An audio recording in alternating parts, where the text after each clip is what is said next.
Jones, and I'm here to tell you folks, the world has fallen. The fascist globalist overlords, they're implementing the Great Reset. You don't believe me? I've seen the tapes. Watch it, folks. Watch as these pot-bellied Zoomer goblins work with the Illuminati to pit us against each other. I promise I'd be a good boy. I'm a good boy. There's only one cure, folks, and that's liberty.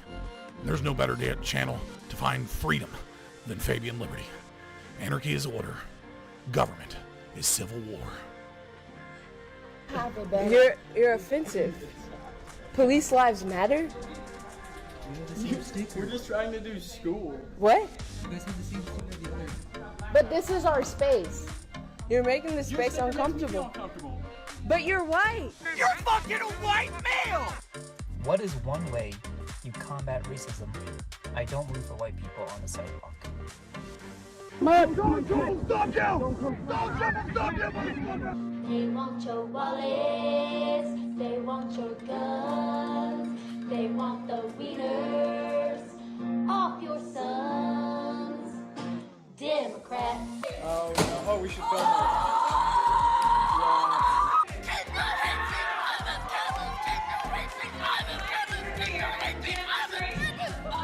So let's say, for the sake of argument, that all of the water levels around the world rise by let's say 5 feet. You think that people aren't going to just sell their homes and move? Just one small problem. Sell their houses to who, Ben? Fucking Aquaman!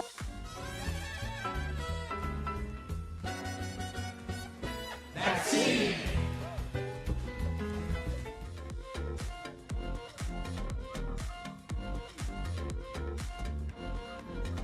Children, they're spreading COVID throughout the population at higher numbers. And people are not entitled to turn themselves into deadly biological weapons by spraying disease-laden aerosols wherever they choose, randomly killing innocent people. This is not freedom, this is homicide, and willful ignorance is no excuse. What the fuck?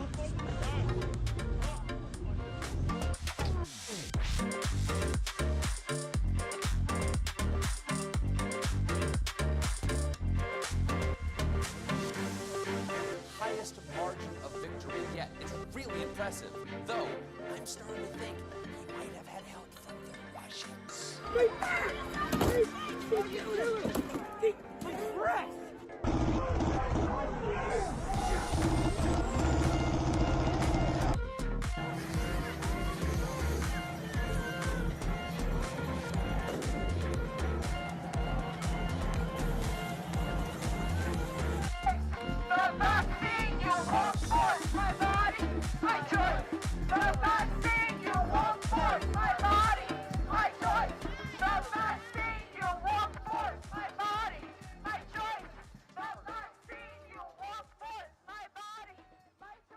Look at me, I'm a gay frog.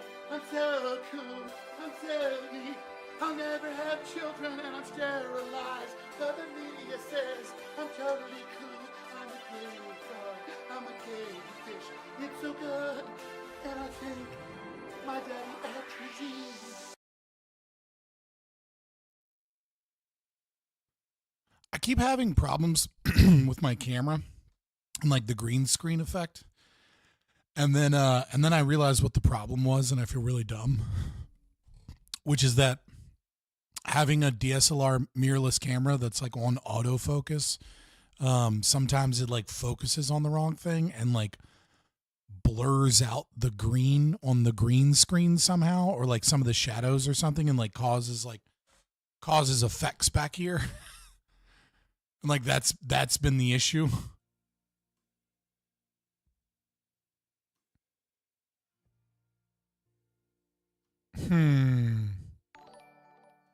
Oh, wow. Thank you. My background, my music's not coming through. Weirdly enough. I'm listening to music. Let me see if I can find it. Thank you so much, Rudy. I appreciate it. It's always a great way to start the show. You can gift memberships. You can buy a membership. I want everyone to know that you don't actually gain anything other than the use of emojis and like, you know, some slight preferential treatment in the comments and community posts, right? I don't gatekeep any content. I don't have an editor or anything, right? So like, I don't have like a ton of backlog of content that you get for a membership. But if you give a membership, it's just to support me so that I can keep doing debates and interviews and, spreading libertarian philosophy.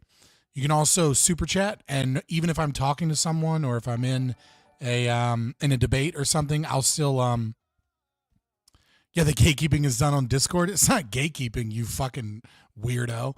I'll tell you why you got banned. You got banned because you were well, I'll just tell you in just a second. Let me finish my spiel. If you do a super chat, I will respond to the super chat. Even if I'm in a debate or something, I'll mute everybody else. But the best thing you can do is just like, share, subscribe. I'm sure you've heard it from literally every YouTuber, but it does help. Oh, this is why. There we go. I fixed the audio. Like, share, subscribe, and then if you join the Discord and you make stream clips and put them in the stream clips section, I can, when I get more time, especially when I'm like not doing much or like when the kids are asleep, it's a good time for me to turn them into YouTube shorts, and that helps the channel out a bunch. So I appreciate it. Now, Slope is Dope. Why were you banned from Discord? Why are you one of like 4 people who have been banned in multiple years on Discord, other than people that are just obviously bots or scammers, like trying to sell people random, get access to people's like crypto wallets or something, right? Here you go. I put it out in mod actions. I put out an announcement to the server, right? And the server is very simple. Why should I subscribe? What do you offer to my YouTube feed? Well, I offer the occasional blood sports. I offer deep dive discussions in libertarian philosophy and objectivist philosophy. If you're not a philosophy nerd and you don't like to watch online debates, then, I appreciate you being here, and I'll happily have you in chat and you can argue and stuff, but I'm probably not the content for you. And I'm okay with that. With that, like, I'd love to have you as a subscriber, right? I'd love to have you in the chat, but that's what I offer. I offer mostly discussions of libertarian philosophy, objectivist philosophy, the occasional entertainment, Sunday fun day nights where we play some games and hang out, some social commentary and nerd stuff. But most of my channel is debates, interviews, and reactions and discussions, all from a libertarian position. That's my goal. That's my main goal, right? Like, I'm far more concerned with finding 1 in 1,000 people that are philosophers and working together towards a goal of spreading libertarianism than I am somebody like Dave Smith or something who is more worried about catching a large audience of people and sprinkling libertarian ideas, right? You find somebody like Dave Smith, and then eventually you find somebody like me. But of course, intros of videos and shit, we just set you up. Anyways, Slope is Dope. What I put in the Discord is this. I've banned Call of Duty Athlete, which was your name in Discord. He is one of the JQ guys from chat. I have no issue with Spurgs or political opinions I disagree with being spoken on this server. However, he is a JQer who is hoping to use my own tweets out of context to accuse me of anti-Semitism as a reportable offense. These are not the actions of someone who has political beliefs that they are espousing that happen to be unpopular. These are the exact opposite opinions that he claims and are the actions of a Fed or a criminal, hoping to weaponize censorship and TOS to attack the server and myself for retribution of not being a Nazi and not hating Jews. Infiltrators whose goal is not discussion but cyber warfare have chosen to play a game that I will not. I rather like keeping my server and friends. Yeah, no, you posted a tweet without the connecting tweet, and you kept saying over and over again, this is anti-Semitic, this is hate speech, and trying to push that forward. You were trying to put the server at risk by trying to put me at risk by trying to get some dunk that technically my tweet is anti-Semitic, therefore I'm a JQer like you that thinks the Jews run everything. Like, look, if you want to be in the server and you want to fucking talk trash, talk trash. You want to argue with people? Argue with people. You want to be a commie or a fascist or whatever political opinion you have, not only am I okay with it, I want people like that in the server because I enjoy other people debating with you and learning how to debate. And holy shit, dude, $50. Thank you. My favorite type of super chat, which is no question at all. Actually, that's not true. I like it. Go ahead and ask me any question, Drail. Like, don't just throw money out there. Like, let me know. You know what I mean? Like, you know, I do my best to actually answer and engage. But yeah, so You've been beaten, Rudy. Like, if you want to get into a bidding war, I mean, be my guest. You're not going to bother me none, but it's okay, man. Everybody gives what they can give. You know, like I want to. It's more important that you guys spread me to other people than for you to like help pay my bills.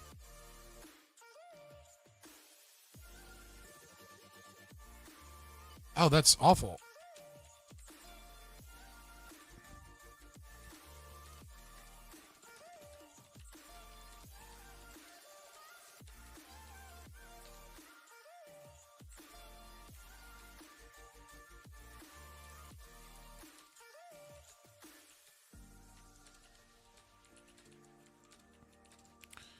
All right, so it looks like Patrick Smith, who is Disenthrall, is having like some electrical issues at his house, and he wants to delay like an hour or so, so that he can see what's so that he can see like if he's having any stuff. So what I will do is like, we'll hang out for a little bit, and if Anson, if you're still here and you want to come and chit chat and give your ideas like kind of before I talk to Disenthrall. We can do that, and we can just have like a discussion in Discord and see where it goes. Crod, where did it go? Even you admit that tweet looks anti-Semitic, and I'm just pointing it out.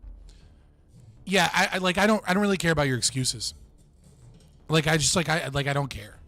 You know what I mean? Like if people come in and start like, trying to espouse opinions that aren't their own and beat them with a hammer, and people are like, hey man, stop.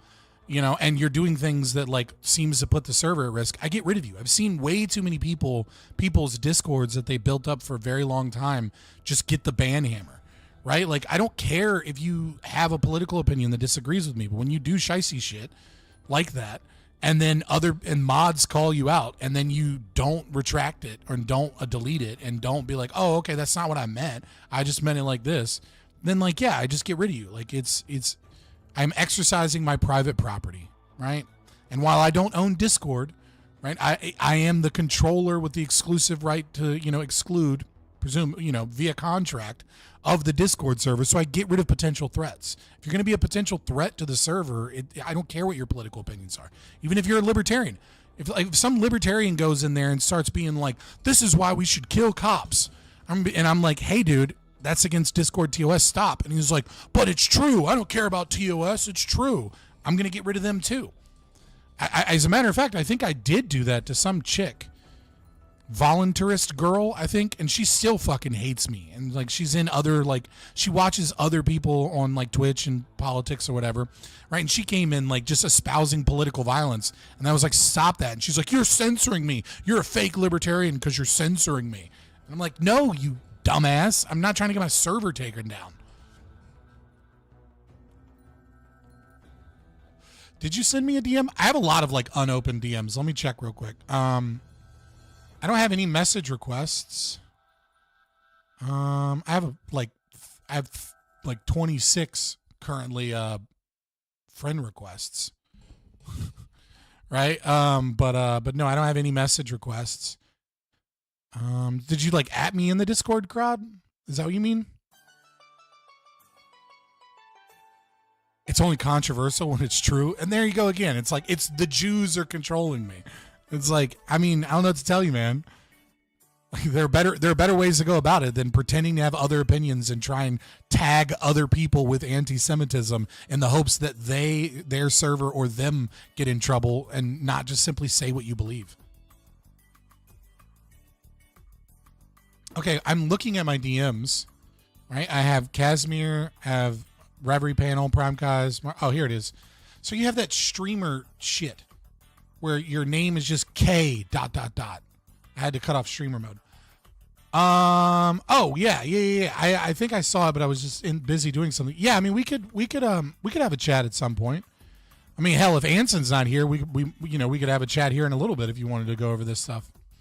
I wouldn't mind. Let me know. Oh, and Trexum on whatever. Welcome to the Discord, I guess. Happy to have you.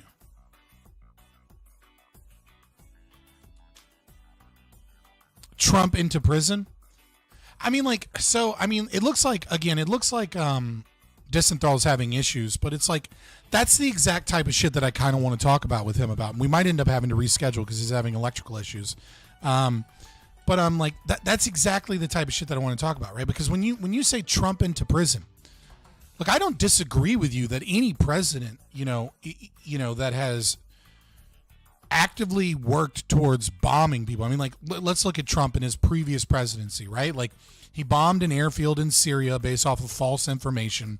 He, helped a blockade, helped continue and worsen a blockade against Yemen that certainly led to, especially during a cholera outbreak, right? That led to the death of, or at least helped aid in the death of, tens of thousands of children, right? He's helped fund, under the Trump presidency, he had the power but didn't have the wherewithal to understand many of the problems that we're in today, right? You know what I mean? Like the National Endowment for Democracy, right? The many operations that the CIA does, much of the, the CISA warrant, the CISA and all these other forms of, free speech that have been violated by corporations have been done so by the coercion and violence of the United States government. I mean, he has been the king, the man on the ship of countless abuses.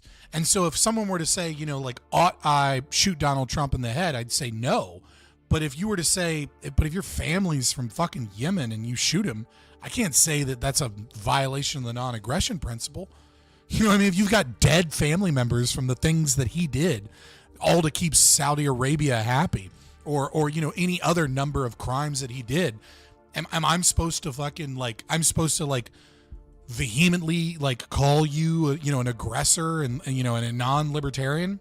No. Like, what you did is perfectly justifiable. The problem is it helping, right? Is it breeding more libertarians?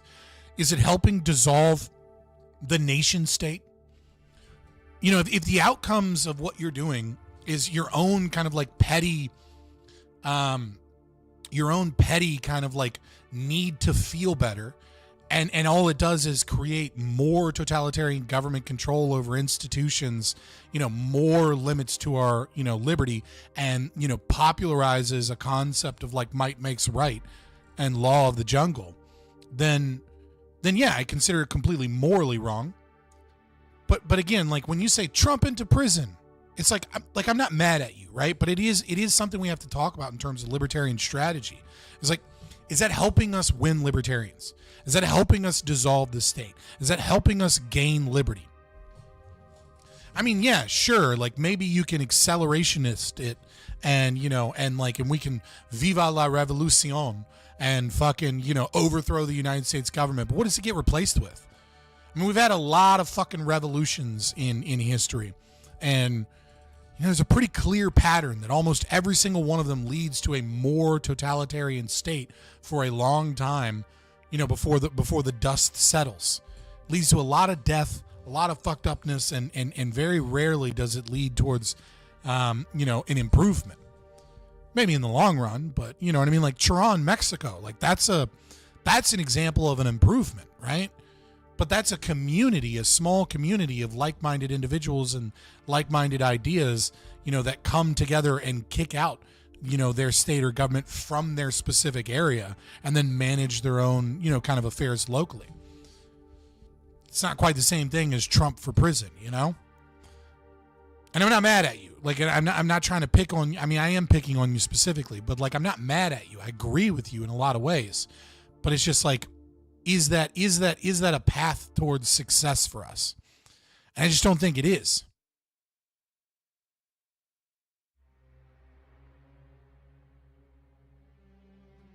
No, I'm not doing a half-ass engagement with it, dude.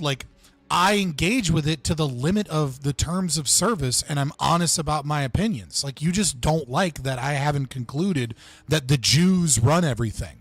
And I get that's just right. It's just, I'm not a liar. So I don't say all this shit that these centrist lib pussies and lefty cucks will say, which is what do you mean Jews are overrepresented in Hollywood? That's not true. I'm fully and openly engaging with reality. But there are certain things that I can't say because I want to keep my fucking YouTube channel, right? I'm not a dumbass, right? You know what I mean? And that's not because the Jews control us either. It's because Jews are left-wing Jews and institutions like Southern Poverty Law Center and American, the Anti-Defamation League are two groups that have substantial power and represent Jewish interests without a doubt, but in an overarching, government and state and left-wing fucking shit. Like, it's just like I get so sick of you guys. And the reason I get so sick of you guys is that you attach yourself to one element of reality and then you go off the fucking deep end into retardism instead of like just engaging with, yes, there is a reality that most people are too much of a pussy to say, right? And I laid those realities out in my tweet. You admitting to this is classified as anti-Semitic. I don't give a fuck what you want to do, what you want to say. Like, you're trying to get a dub instead of actually trying to learn anything. Like, go learn something. I don't know what to tell you, brother. Like, I get it. Like, yes, SPLC might call it anti-Semitism or whatever.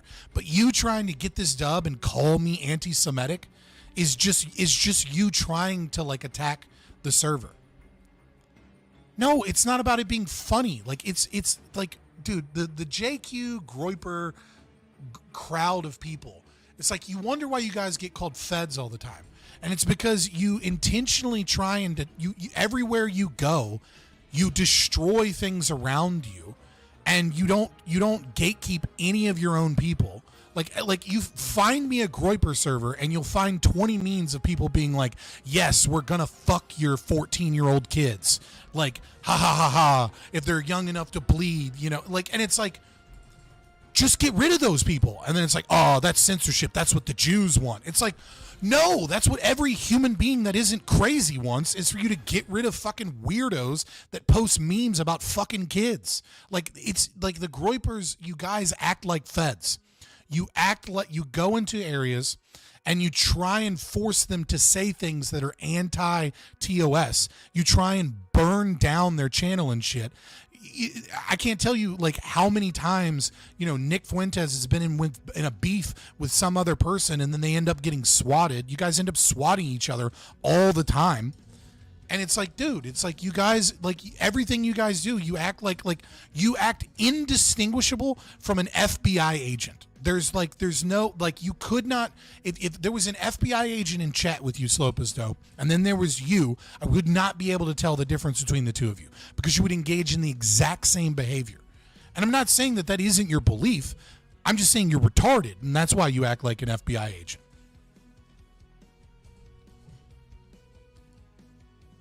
Back in the day, a couple of these types would ban your channel instantly, like 7 years ago. Dude, they used to go after channels all the time. They've gotten a little bit better about it, to be fair. And also YouTube and not Twitch, but YouTube and obviously X have gotten a lot better about figuring out who's like false flagging channels. SPLC says that calling a woman ma'am is misogynistic. Yeah, I mean, SPLC is insane. I feel like I'm in some...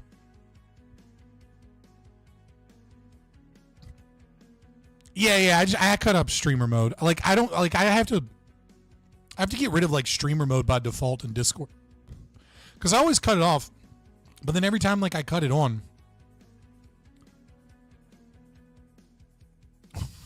I get distracted by people talking in Discord while I'm live because I forget that like there are people that are just chilling in the Discord, like they don't want to watch the show.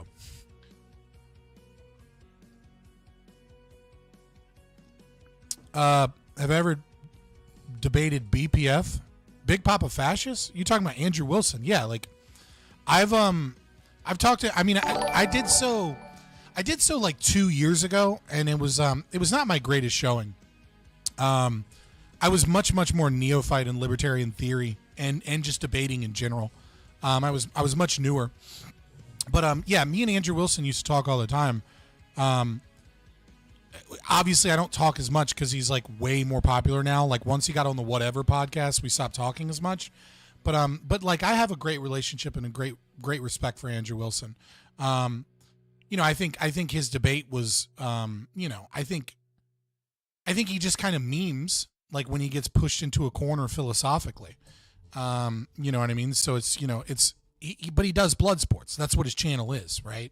I didn't really quite understand it as well. I certainly think I did better than fucking Dave Smith did, though. Hi, Fabian. What are the best libertarian arguments against forced military? I'm assuming you mean conscription. Other than is wrong to force people. Do you know the history of war, and do you know some arguments used by pro-war nationalists? Okay, so setting aside that it's a violation of the non-aggression principle, would kind of be like would be setting aside the libertarian argument, right? Like at that point we're no longer in, like, because that's all libertarianism does is it's a theory of natural law and says, is this a violation of the NAP? You know, is this like it's a legal theory. That's what libertarianism is. So if I set aside the libertarian argument, I'm obviously left with no more libertarian arguments. But if you want me to like argue against forced military conscription beyond the libertarian perspective, right, do like an internal critique of other people's moral frameworks, first and foremost, conscription's not effective. And I'll tell you, it's a really big waste of money and waste of voluntary, irony. You cite non-aggression principle, yet you violate it by voting. Yeah, voting is not a violation of the non-aggression principle. That's I'm completely against that. I don't think there's a good argument for it either. But back to the super chat. So in terms of like, why is conscription bad? There's a few reasons why. So number one, when you conscript someone, they're not fighting for anything that they believe in, right? Cool, ANCAP gamer. Let me answer this question, and then that was super. I was paid to answer this question, so let me answer this one thoroughly, and then I'll happily tell you why you're wrong. So like, it's not effective because people aren't fighting for anything that they believe in, right? Now, obviously, you could say, oh well, neither are the kids like myself that join the army, to get college money. Right, like they're not fighting for like the cause of America. I don't mean the cause of like your country, right? I just mean that when you voluntarily choose to engage in some contract, some form of labor, like you prove by your actions that you value that more than you value, not getting that money or not getting that college fund or not getting those things that you believe in, etc. Right? So you kind of have that issue. Another issue is, and you can see this with Russia, for example, when you vote, ANCAP gamer over here, Spurgeon got me on the wrong pathway. When you have conscription, you can't conscript an NCO corps. What do I mean by that? I mean like a non-commissioned officer. So like with Russia, for example, they have a really weak military currently in terms of practice, and it's because they don't have a strong non-commissioned officer. So these are your middle managers in the military. You can't train someone in a month or two to be a non-commissioned officer. Like, to be a non-commissioned officer, you have to experience being a lower enlisted.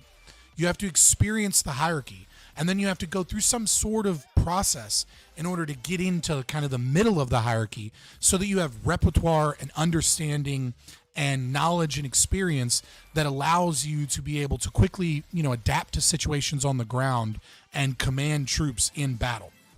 And when you conscript people, what you end up with is a very bottom-heavy military where you have a ton of lower enlisted soldiers, that have their guns. But now you have these people that need even more discipline because you're forcing them to fight in war.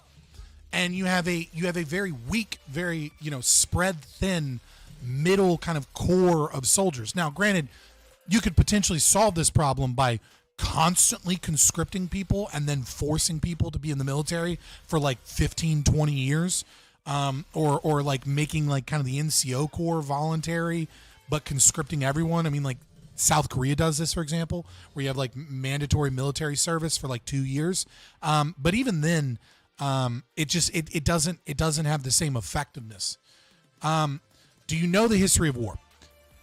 Is way too vague of a question for me to really be able to answer. Like, I know some stuff about war. I'm sure there's a fuck ton of stuff I don't know about war. And do you know some arguments used by pro-war nationalists? Again, I would need clarification on what you mean by pro-war nationalists. If you mean people that are willing to engage in war, I mean, then yeah, we probably all know them because, you know what I mean? Like, that's what it is. All right, so let me switch over so I can better read chat. So I can deal with ANCAP Gamer coming in and just immediately spurging on something that I'm not talking about so that he can try and talk shit. All right, so it's statism to vote. Okay. And then your other argument is defensive voting. Ha ha ha ha ha. Imagine using the state to get rid of the state. I don't know if he did. What? Oh, are you calling Murray Rothbard a statist? Well, I mean, yeah, Murray Rothbard obviously supported voting from a defensive perspective. So I mean, like, yeah, obviously by his thinking, Murray Rothbard would be a statist, but you know, whatever. Just because he's like a sacred cow, I don't care. Like, it's about the merits of the argument, not like who was or wasn't for something. Voting on candidates for president, etc., is statism. So I'm interested in your argument. So you have a claim here, which is statism, right? What is your definition of? Do you want to come on, ANCAP Gamer? Do you want to describe this? Like, I'll give you hop on Discord. Like, I want to give you your due and not just like bully the chat because like I can talk for a long time and you have to like type it out and then there's like a time delay. I'm driving. Okay. Well, stop texting and driving. If you're not capable of getting in Discord and talking, then you're not capable of typing out insults and attacks in chat, right? Like, if you're driving, then fucking stop. Then like literally, this would be better than you texting in chat. Like, if you just hopped on and just like cut your phone on and like spoke, like that would be less dangerous and less distracting than you typing out and apparently reading chat and responding to arguments. So I don't know if you're lying because you're a pussy and you don't want to get on here and defend it. And like, that's really unfortunate, right? But it is what it is. I don't know what the deal is. Also, for the record, shout out to ANCAP Gamer. ANCAP Gamer was the first person when I first came to Twitch, when I had no viewers, to teach me how to set up my OBS. Back when I was a little L libertarian, I wasn't an ANCAP in any way. I was a small L libertarian. He was really nice to me. He helped set things up. He helped connect me with the very limited people that were in Twitch. He did an amazing thing called ANCAP Cop Watch. And then some people kind of fucked him over in that regard. He ended up doing it by himself. And then he showed me a video one day where he was in an active shooter situation and was yelling at the cops because they were telling him to please get out of the way. And then he got arrested. And it was really kind of funny because he got a donation while he was getting arrested. And the shit was hilarious. And ever since then, he has hated me, it seems, and has tries to critique me on like these little things. And like, I think that's really unfortunate because I think ANCAP Gamer is a good guy. And I think it's, I think this entire like little thing where he pops up every now and then to talk shit is like unfortunate and sad because I don't really have any ill will against him. I just thought it was funny when he was like clearly in the wrong and got arrested one time. So now he comes in to like talk shit very rarely, but occasionally. And just stop doing that, brother. I don't really have any ill will towards you. If you want to discuss ideas, then discuss ideas. If you just want to come in and talk shit because you're mad about some old shit, like, it's just petty, dude. Like, I genuinely and honestly believe that you're better than that.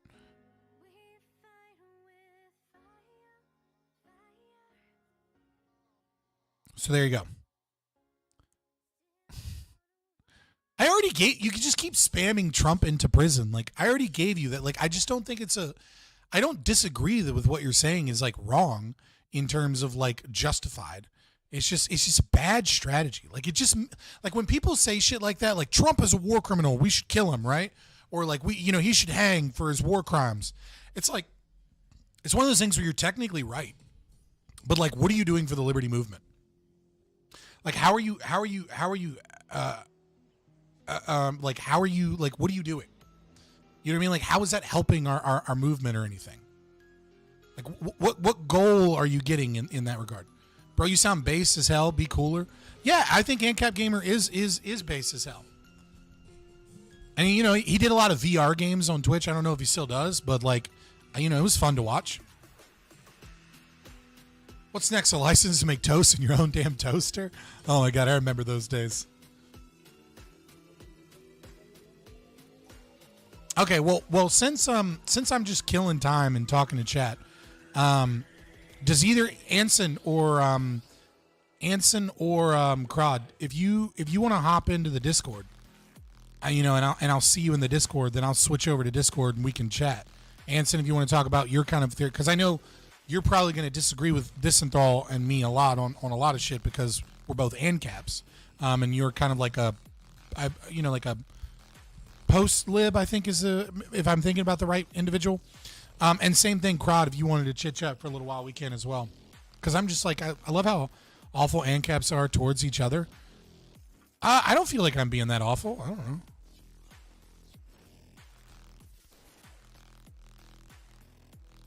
Hey, what's up, Silk Fox? Unless you just mean ANCAP Gamer.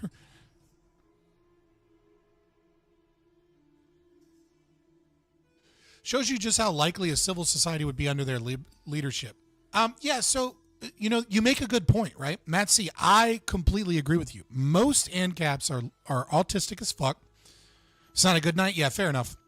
Most ANCAPs are autistic as fuck because it is it's a legal theory that people either get into from philosophy or from economics, right? And so of the people that are ANCAPs, most of them are poor communicators that don't have great social skills. And so you obviously see a lot, and it is a very purist ideology. And so the question is that transferable to what an ANCAP society would look like? And so the question comes, like, which came first, the chicken or the egg? Except I have an answer. It's not anarcho-capitalism that turns people into like bad, into poor communicators or autistic fucks or like people that like attack other people for the purity of their ideology, right? It's not the anarcho-capitalism that does that. It's the fact that the ideology is requires a high IQ and requires a certain devotion towards things that are not very strong corollaries with good social skills. But again, in an ANCAP society, everyone is not an ANCAP philosopher or a legal theorist, right? Like that's how the lawyers might be that way, right? But everyone else is just going to be regular people. So I mean, it's like all you need to be an ANCAP is recognize that like government fucks up everything because of its force, and that the free market is superior, and that you ought respect people's private property rights and not violate the non-aggression principle. That's all that's needed to be an ANCAP. That's it. If you recognize those things, you're an ANCAP. Now, you may get wrong some of your actions. Some of your, arguments may be wrong because you don't understand the philosophy deeply, but that's true of any political philosophy, right? You know what I mean? Like, there are plenty of people that are like commie Marxists that don't understand Das Kapital, especially since volume 1 and 3 are contradictory and have different definitions of the labor theory of value, right? So it's like, it's impossible. Well, the ideology is contradictory, but nevertheless, right? Like, so it's like, the argument there is just a poor one. Like, there's no reason to believe that.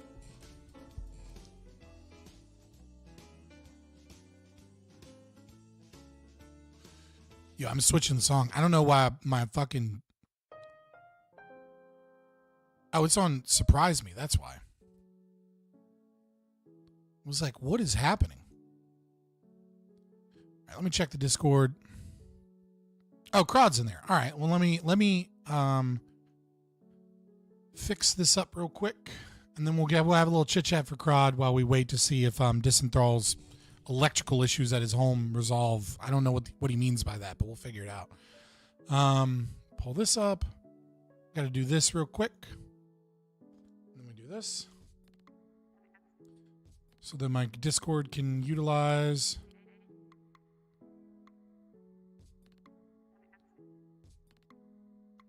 Oh my God! Why is the live stream there instead of there? There we go. All right, cut my camera on. Pop out for you guys. I assume you were trying to chit chat, right, Crowd? Yeah. Yep.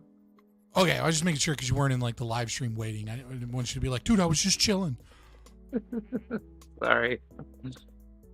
No, you're fine. You had sent me a DM. I haven't had a chance to go over the questions, but fuck it, we're kind of here. You had a couple questions that you wanted to ask me, and I like skimmed them before. I remember being like, oh, that looks interesting. So yeah, let me just pull these up, and then hopefully you can kind of ask the questions and tell me what it is, kind of like in more detail, what it is you meant by some of these. That's all right. Yeah, like I'm finding the questions. The first question that I had was I wanted to get your take on this. Would you possibly agree with the potential claim that well, like as far as like the question that I had, that could it be possible that the Confucius golden rule could possibly be equal with the libertarian non-aggression principle? And if so, or if not, what would be the arguments to break it down, right? So I guess it depends on like what you mean by like the Confucius golden rule. Let me get the exact quote, real quick, because like I don't want to say yes and it's like, yeah. I mean like it is, you know, the commonality, but I just want to make sure when you say that you mean do unto others as you know what you do not want done to you, or as you would do unto others as you would have them do unto you, right? That's kind of what you mean by that question. Yeah. I would go off of that particular basis, right? I think that's like a good starting point of utilizing that framework. Yeah, so I would say it is an oversimplified non-aggression principle, right? I mean, like, because I mean, obviously we can come up with examples of like, you know, let's say for example, someone is really likes, really, random long hugs. So they go off and they like randomly hug strangers in like tight bear hugs, right? Well, that is them doing unto others as they would have them do unto them, right? But that might be a violation of the non-aggression principle if you just like, I don't know, like go up to a girl at the gym and just bear hug her without permission, right? Like that would be weird. That most people would realize that that's aggressive because you're doing something without their consent. But again, there is always a certain element of like implied consent, because we as humans we lack perfect knowledge, right? And so because we lack perfect knowledge, are you going, you know what I mean? Like you get into this situation where like the left can't understand that like, consent is kind of a game, you know what I mean? Where it's like no one, there's a very relatively few group of people other than like ideologues are like, do I have permission to kiss you? Do I have permission to touch your hip? Do I have permission to unhook your bra? Do I have consent to suck on them titties? You know what I mean? That's weird, right? And it becomes overburdensome. And then you can delineate that ad nauseum, right? You could be having sex and be like, do I have permission to thrust in? Do I have permission to thrust out? Do I have permission to thrust in again? Do I have permission to thrust slightly harder than last time? You know what I mean? Like you could do that over and over and over again, and it would still be imperfect. Right, because it would still be details of things that you're doing to someone that they may or may not like or consent to, right? But instead, there is an understanding and an implied consent in physical contact and in consensual relationships, right? So, I would agree that like the golden rule is essentially the non-aggression principle, right? But that it is a low resolution because it's more ill defined. Yeah, I definitely agree with that.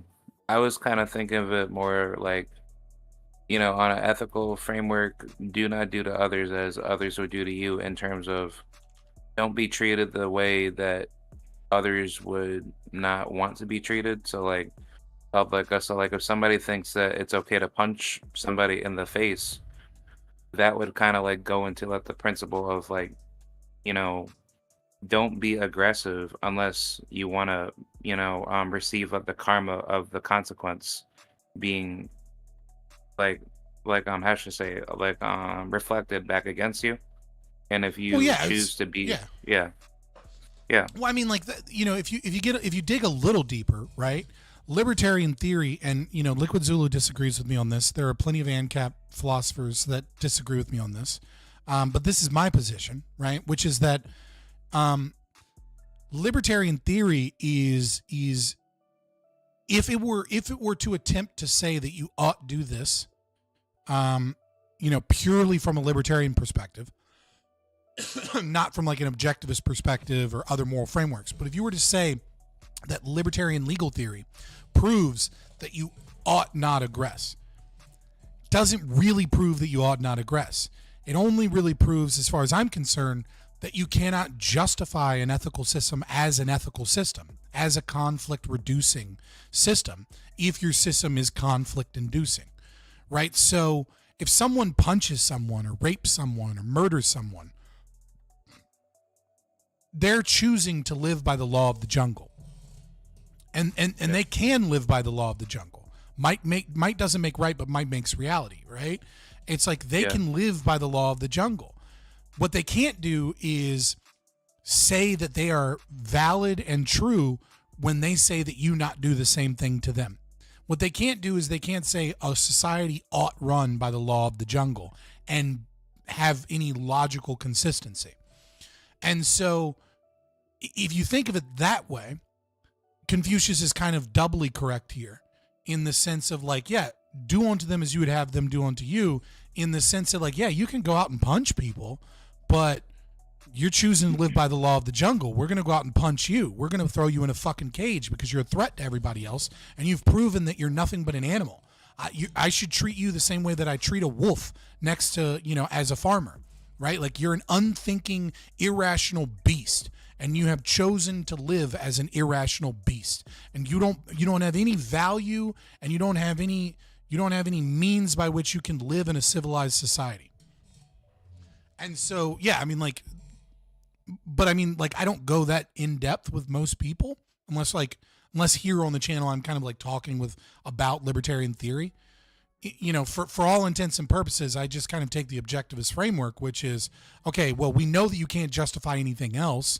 You ought do this because this is what is in your own rational self-interest. This is what makes a happy, healthy society, is individuals that act in their own rational self-interest. And, it is against your rational self-interest, to have high time preference thinking, or to engage in violent behavior, or to have a society that's organized that way. Yeah, I definitely agree, because I have this very weird argumentation with people that are religious, and they would try to say the same exact thing that you would tell me, but would flip it to say, well, based off of my beliefs, if I do bad, then I am to be a sinner of what I have done bad. But in terms of what you believe of your moral, ethical framework, it's only based around what you preferably believe in. So therefore, there has to be a standard of what is considered wrong or right, but it's based off of the perception of one's beliefs, based off of what they believe in. Yeah, I mean, so ethical and legal and ethical systems have to be intersubjectively communicated, right? This is kind of what Hoppe talks about in his embordering position. Like, how do you properly claim unclaimed land, right? Do I just land on a planet and say, okay, the whole planet's mine now? It's like, is it valid to claim an entire planet? And the answer to that is, well, sort of, right? Like it depends. Like, you know, how do you, like, you know, on our own planet, right? You couldn't just go to the national forest the day that the national forest is, like, let's say the United States government says, okay, we're giving away the national forest. We're not going to sell it. It's unhomesteaded land. Do with that what you will, right? I can't just go into the national forest and put like one no trespassing sign and be like, the whole national forest is mine. I claim it, right? Because no one would recognize that as me as a legitimate claim. And so because no one would recognize it as a legitimate claim, and there's no communication, and because someone on the other side of the forest has no concept that I've even claimed it, they're going to do the same thing. And now you have like 200, 300, 1,000, 10,000 property disputes that have arisen from a concept of like people simultaneously claiming land the moment that it came up. And so like the solution to this, you know, from Locke, you know, way back in the day was, you know, the Lockean proviso, which is like, you know, mixing your labor with the land. But the problem with mixing your labor with the land is twofold. Number one, you don't own labor. Labor isn't, you can't actually own labor. It's impossible to own labor. If you owned labor, then slavery would be valid. You don't own yourself because yourself is not property, right? What you have is bodily autonomy. And because of that, you can engage in contracts with other people, and stipulations in the contract might be your labor. That might be what you agree to do in order to fulfill the contract, right? But you don't actually own your labor because it's not a material thing. It's not property, right? It's just, it's an abstract thing that is made manifest by human behavior. And so the thing is that, so the Lockean proviso fails in that. The only other thing that works in terms of that is embordering something, right? You build a fence. So if I build a fence, it becomes very obvious to everyone that comes there, regardless of what language they speak. If you are a human being, right, and you engage in human culture, it becomes really obvious to everyone around that this is my land, because I built a border around my land. And that border signifies, no matter what language you speak, you could not speak a lick of English and not be able to read the no trespassing sign. But you can see the fence and go, yeah, somebody built this fence, they've claimed this land.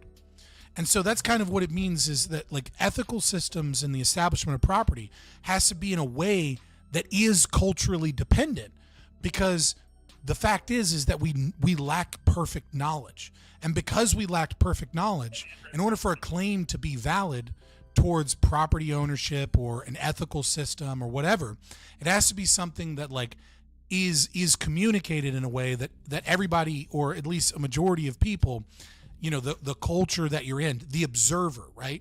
If a culture picks a judge or they pick an observer, that observer is going to be able to delineate truth from, you know, fact from fiction. And so, you know, if it's like I said, building a fence is that way. Right. And so the same thing is going to be kind of true about like human behavior and what constitutes aggression.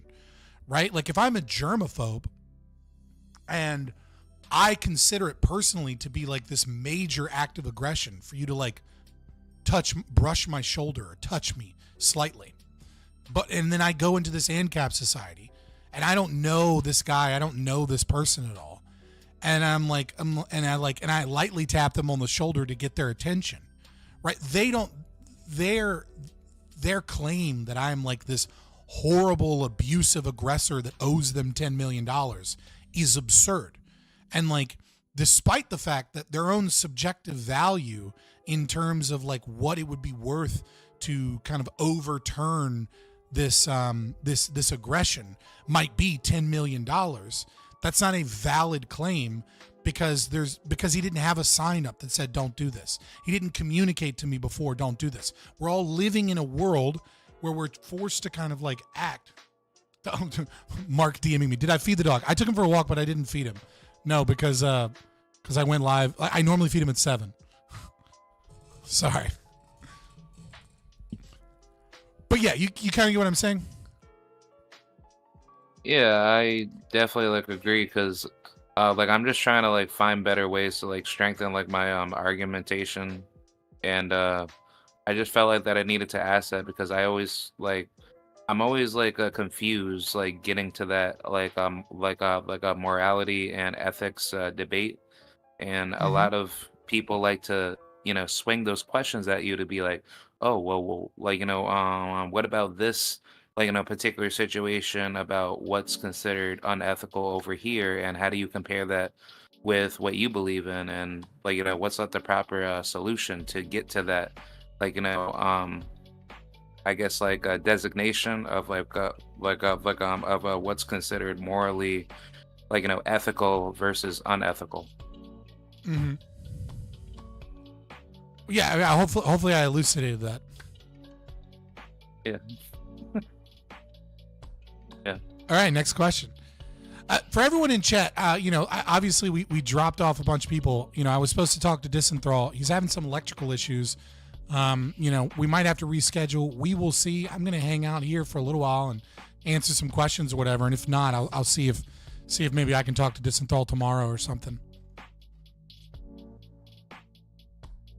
Okay. Yeah. The next question that I had posted is why isn't libertarianism spreading rapidly compared to other ideologies that are irrational that are spreading more?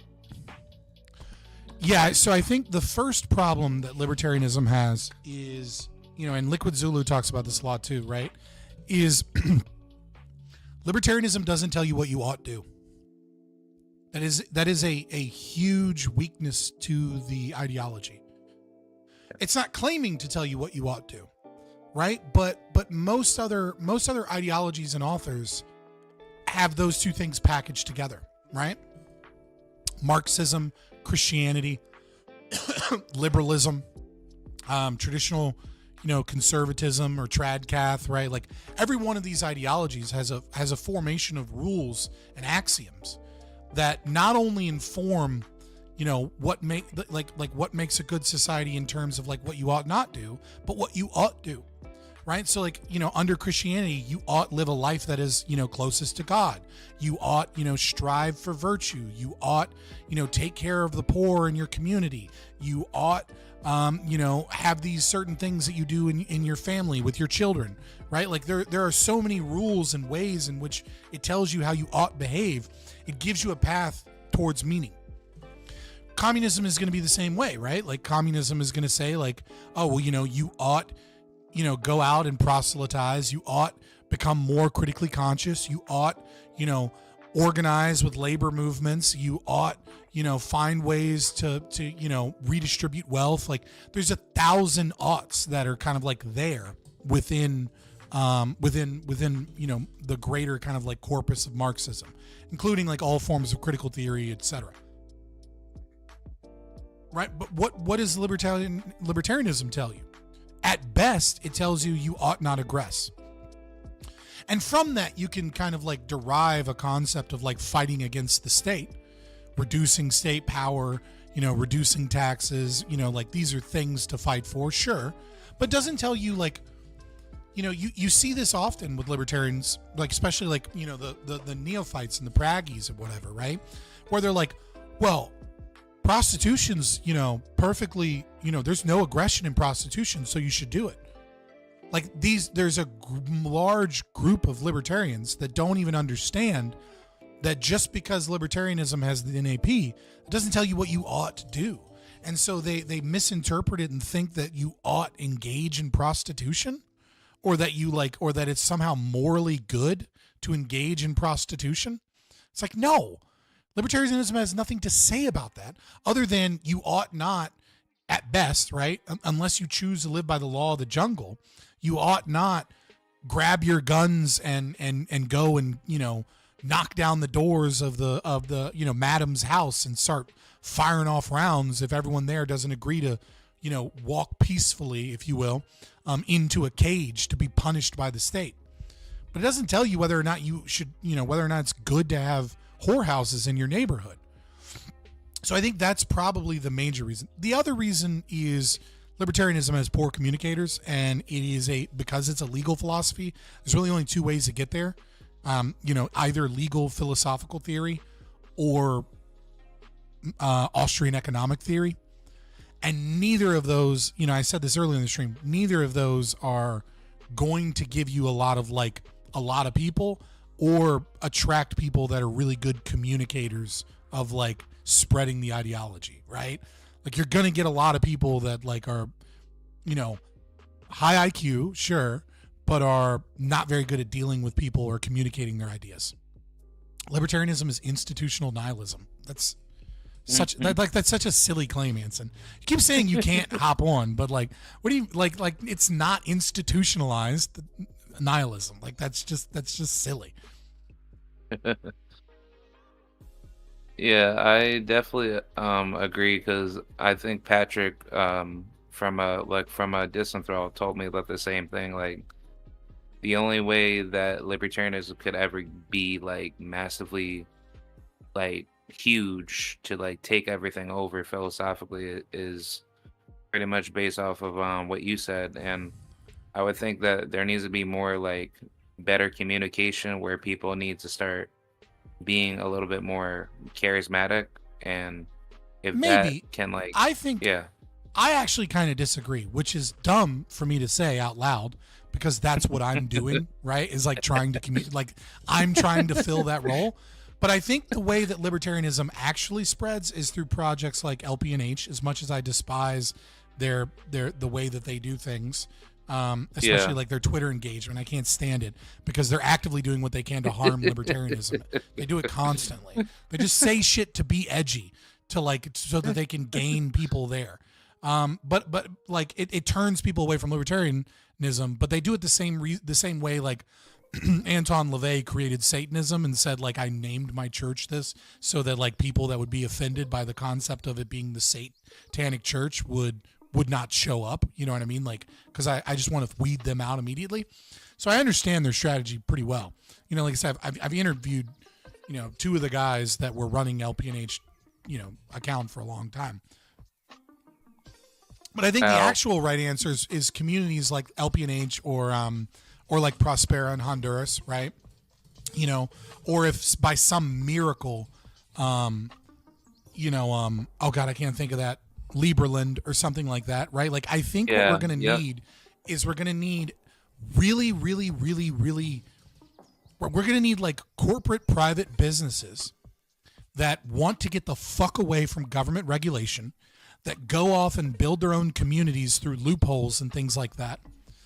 And then people want to move there because the money is so good and the society is so peaceful. And then when people are like, when if Liberland, you know, or, you know, LPNH probably won't work because it's the American government. I think it's probably the weakest, even though Liberland is like 7 square kilometers of swampland and nothing's happening. The problem is that LPNH is still within the United States, and the United States has so much fucking power. I just don't see it. I don't see that being the place it succeeds. But nevertheless, I think it is a nice kind of compromise, right? Where you can see libertarian influence making that area better. That's how we're going to get people, is by having communities, and those communities simply become the best places in the world to live that achieve the greatest value. And when people see that and they're like, yeah, I have a cousin, he shipped off and went to Prosperity. He's a school teacher now. He makes triple what he would have made in America, and he doesn't have to worry about crime or any of that shit.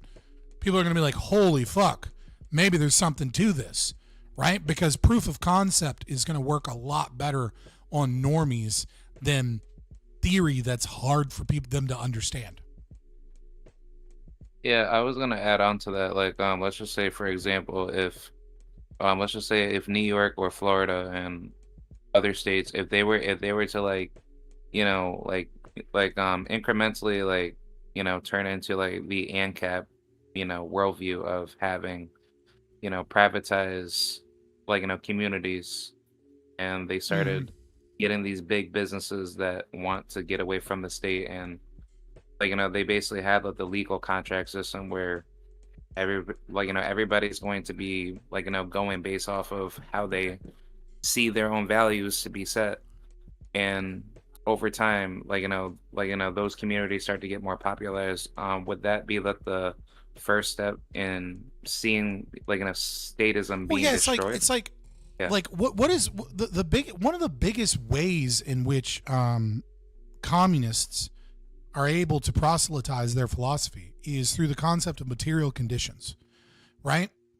And, they say like, the material conditions are what matters, right? And so the material conditions of the poor are bad. And how do we improve the material conditions of the poor? Well, we can, it's high time preference thinking, but what we'll do is we'll steal from the rich and we'll give to the poor. And the poor will be happy and they'll be ready for revolution if we keep telling them that it's the rich that are making their lives bad. I mean, they're wrong, right? But it doesn't make it any less persuasive just because they're wrong. Like normal people are persuaded by wrong things constantly. And so it's like, well, what happens when there's some place you can go where you can, if you're willing to move, you can make double your salary and the crime's lower and the schools are better. Well, a lot of people, they're not going to give a fuck about libertarianism. They're not going to care. You don't need them to care. You just need them to show up and say, wow, things are nice here. I'll sign the contract and I'll do like you told me to do because I get paid double and my kids, my children's opportunities are great. Right? Like you don't even, you don't have to convert them on a single piece of theory. You just, if you can create a society where the conditions are better than they are elsewhere, then people will come. If you build it, they will come. Right? And people, it's not like people are like people that are used to status rulers aren't going to sign a contract that tells them how to behave. Well, that's hilariously not true. Of course they would. You know what I mean? If you tell them, hey, sign here and you'll make more money, your kids will have more opportunities, and all you have to do is follow these rules. Oh, and by the way, these rules are less obtrusive than the government you're currently living under. Who the fuck wouldn't sign that contract? Every commie everywhere would sign that contract.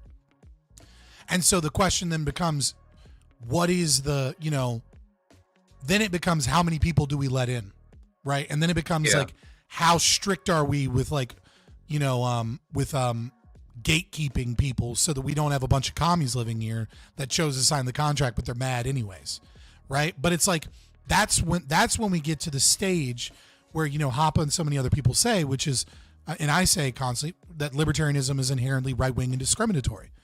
Because if you want a functional society, you're going to have to discriminate against those that can't hack it. And you're going to have to discriminate against, those whose values don't match your values. And so there are going to be people that get left behind. And the question is what happens when all of the well-structured conservative people that are high IQ and work hard and want to be away from the yoke of oppression of the masses that constantly steal from them move away? Well, you're going to see them collapse. There's one thing Ayn Rand got right in Atlas Shrugged, right?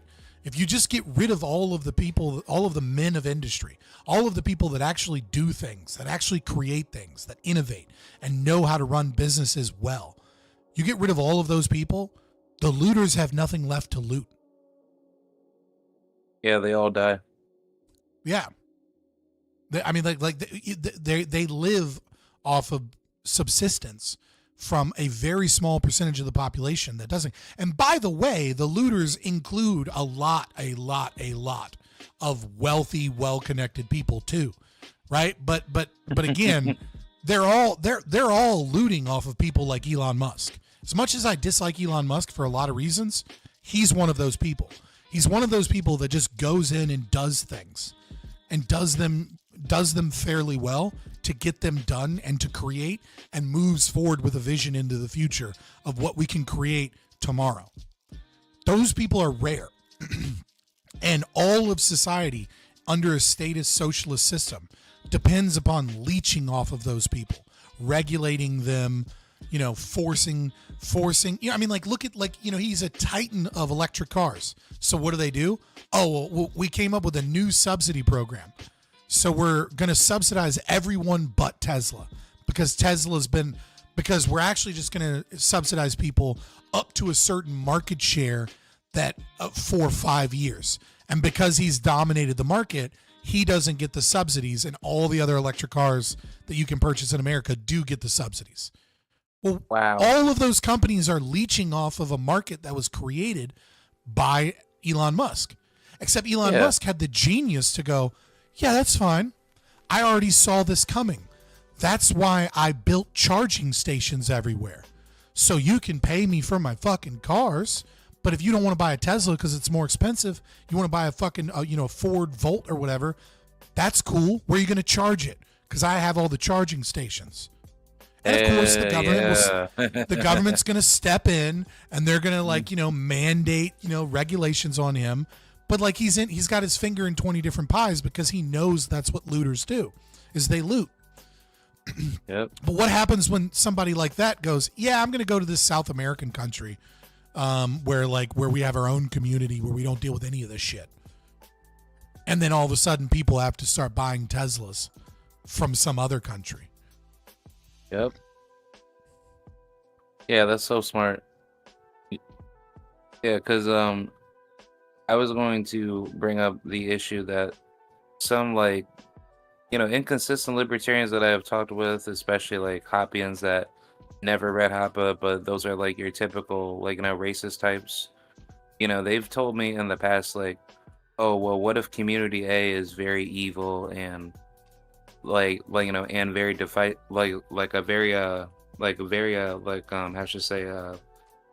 very authoritarian, and they want to have problems with community B that's doing better than them. And if community B is outcompeting community A, and community A wants to let their own little gang of people to be looters and be bad people, does that give community B and other communities around that bad community the right to go after them if they choose to be aggressive, right? Well, I mean, so if community A wants to be aggressive, right? Then yeah, you have every right to go in and home. So let's go to the individual level, and then we can macro this up, right? Yep. So at the individual level, I go to a party, right? Let's say I'm at a Diddy party, right? And I don't know this is pre-knowing anything about Diddy parties, right? So I go to a Diddy party, and I go upstairs, and I see Diddy raping a woman. Okay? Now, I have every right as an individual to stop Diddy from raping this woman, because I'm homesteading the right of the victim, her right of self-defense.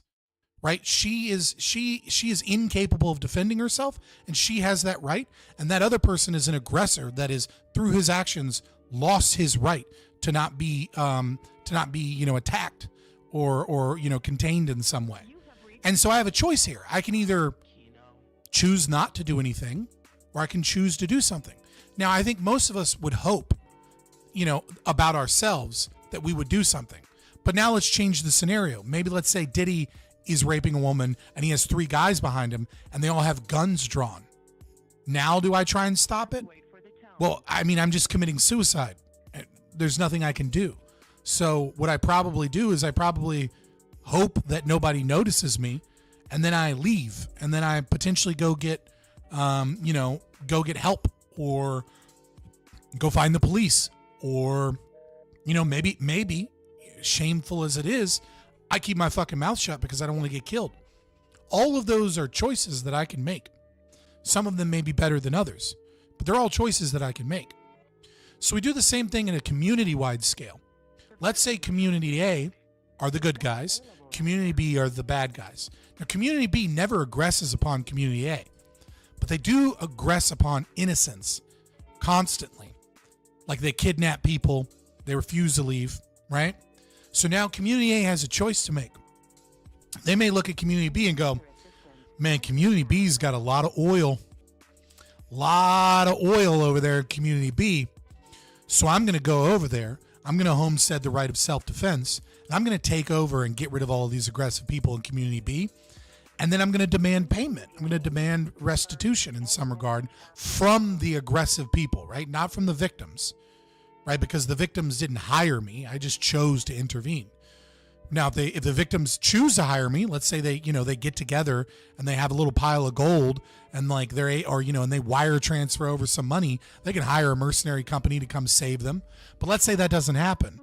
I can know that the property of these people is in part kind of up to me, because what's going to happen is I'm going to save these people, and then I'll be like, okay, well, I saved these people, but some of their property is mine now because I chose to intervene and save you guys from this aggression. And, so we're going to have to come to some agreement on how that works. That gets a little bit more complicated and a little bit into the weeds. And I don't want to get into the details because I'm not the guy in charge, right? Like, I'm not the lawyers involved here. I don't know how we set up contracts or how we do things. I don't know what is intersubjectively communicated on the trade routes between community A and B. I don't know how that works, how these communities interact. But nevertheless, you do have a right to intervene on victims' behalves. But the question is it worth it, right? And so you have to make it worth it in order for people to do so, right? It may be, let's say we change community B. Now community B is a religious community that takes 9-year-old girls as child brides and fucks 9-year-old girls. Now it starts to get a little bit more complicated, right? Because you're going to get a lot of backlash if you invade and kill these people. Because some people are going to cry religious freedom. And at the same time, these are young girls that are being raped. And so some people are going to be like, yeah, wood chipper them all. Like, I don't care if you beat up people or whatever, but like you're raping kids. Like, we got to do something. Yeah. And so there's going to be a balance between your culture and how much money is there to be made and like what's going on into whether or not you decide to go and invade community B. You know, my personal opinion is yeah, you should kill every single one of those fuckers that thinks it's okay to marry a 9-year-old. But that doesn't mean you have the power to do so, the wealth to do so, or that, you know, there aren't other issues that might make that a difficult prospect. In America, we're just super fucking powerful, and then we claim the moral high ground. We invade and kill people all the time, but we ain't got shit to say about child brides in Saudi Arabia because they're one of our good guys. Why? Because they fucking control, they're the kings of OPEC plus. That's just US reality. Controlling them. The U.S. state is fucking evil. Yeah. That's not a nice way to say Muslim. Do you want me to say it out loud? All right, I'll say it out loud. Yes, we're talking about a Islamic community of people. Now, of course, right, in which Aisha was 9 years old when she was married. And then there's some debate about whether or not she was 11 or 12 or 10 when Muhammad consummated the marriage. And now they think it's okay to fuck little kids. Yeah, I don't like Islam. I don't like any of the major religions, but like if I have to order them, Islam is like really hated by me, and Judaism and Christianity are way down here. I think Christianity is the best of the three. And it's like, of all of my problems in the world, Christianity is like, we'll cross that bridge when we get to it. I have some issues with Christianity. I think it's wrong. I think it leads to socialism and issues, but yeah, don't think I don't have the balls to say that I'm talking about Muslims. Yeah, sorry, six. So yeah, sorry, 6 when she was married, and then the people try and reinterpret it as 9, 10, or 11 when it was consummated. But even 11 is still like insane. Yeah, like I wanted to ask, in regards to atheism, would you say that there's a connection between libertarianism and atheism?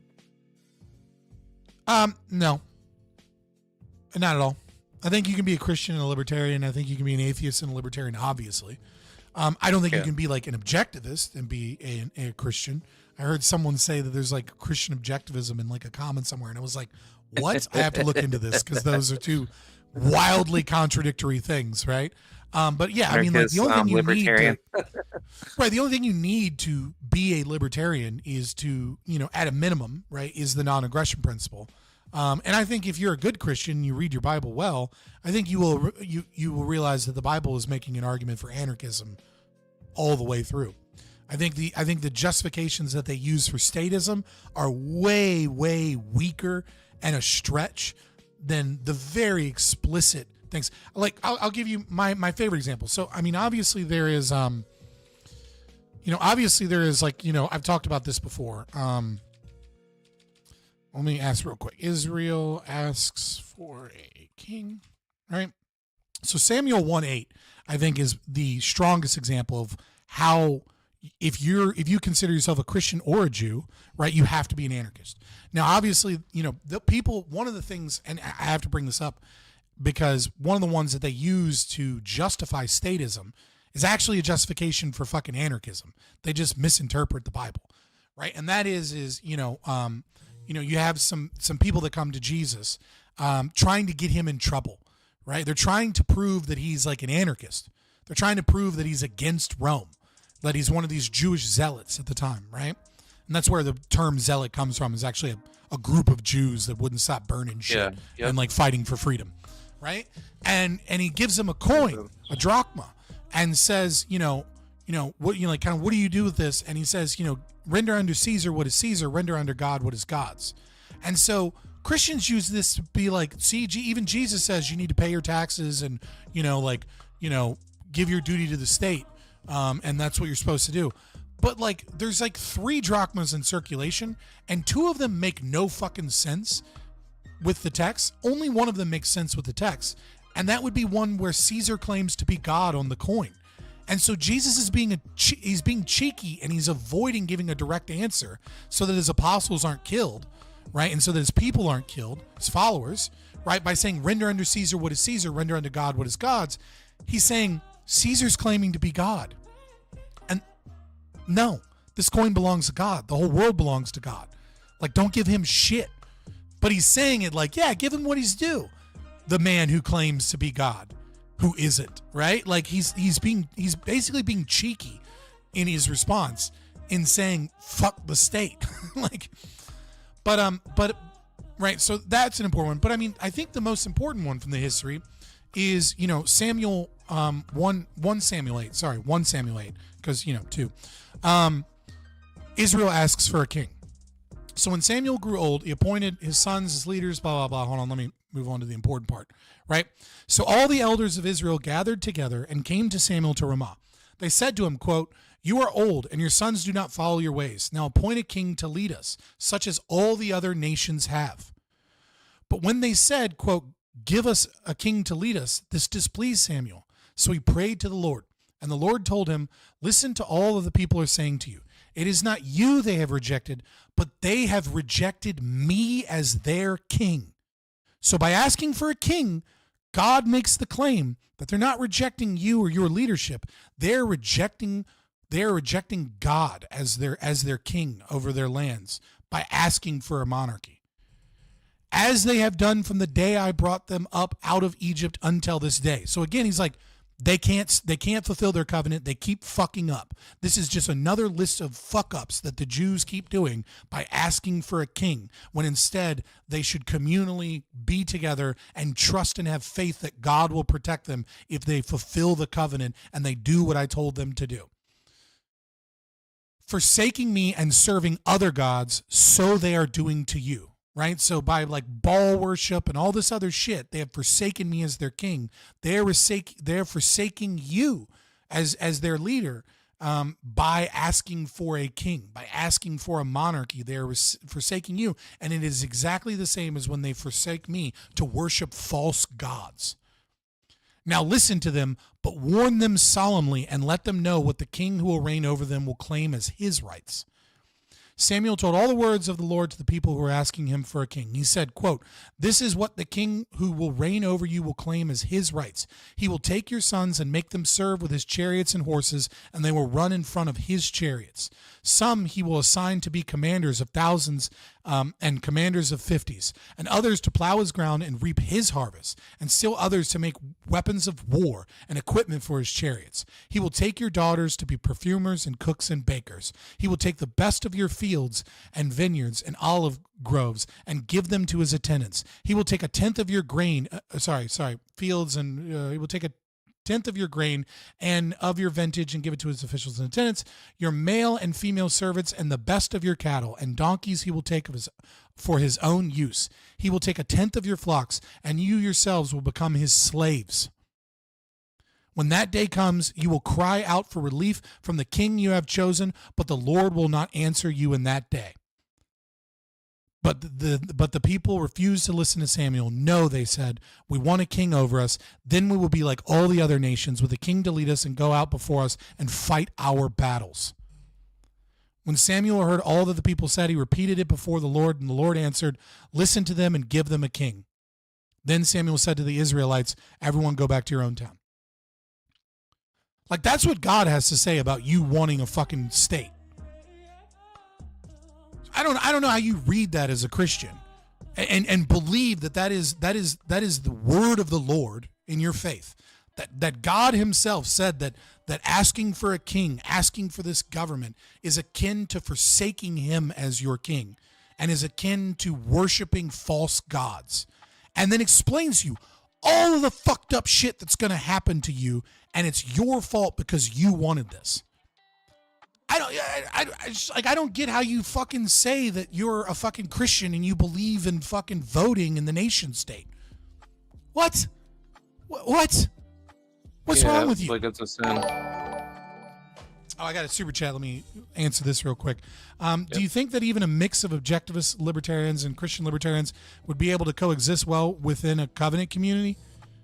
Yeah, I mean, like, I think current objectivists are stingy assholes that would like talk shit constantly, and Christians would get pissed. But like, if we lived in libertarian societies, I don't see why objectivists wouldn't just be like, those are the Christian idiots, whatever, they're good at farming and like we like them.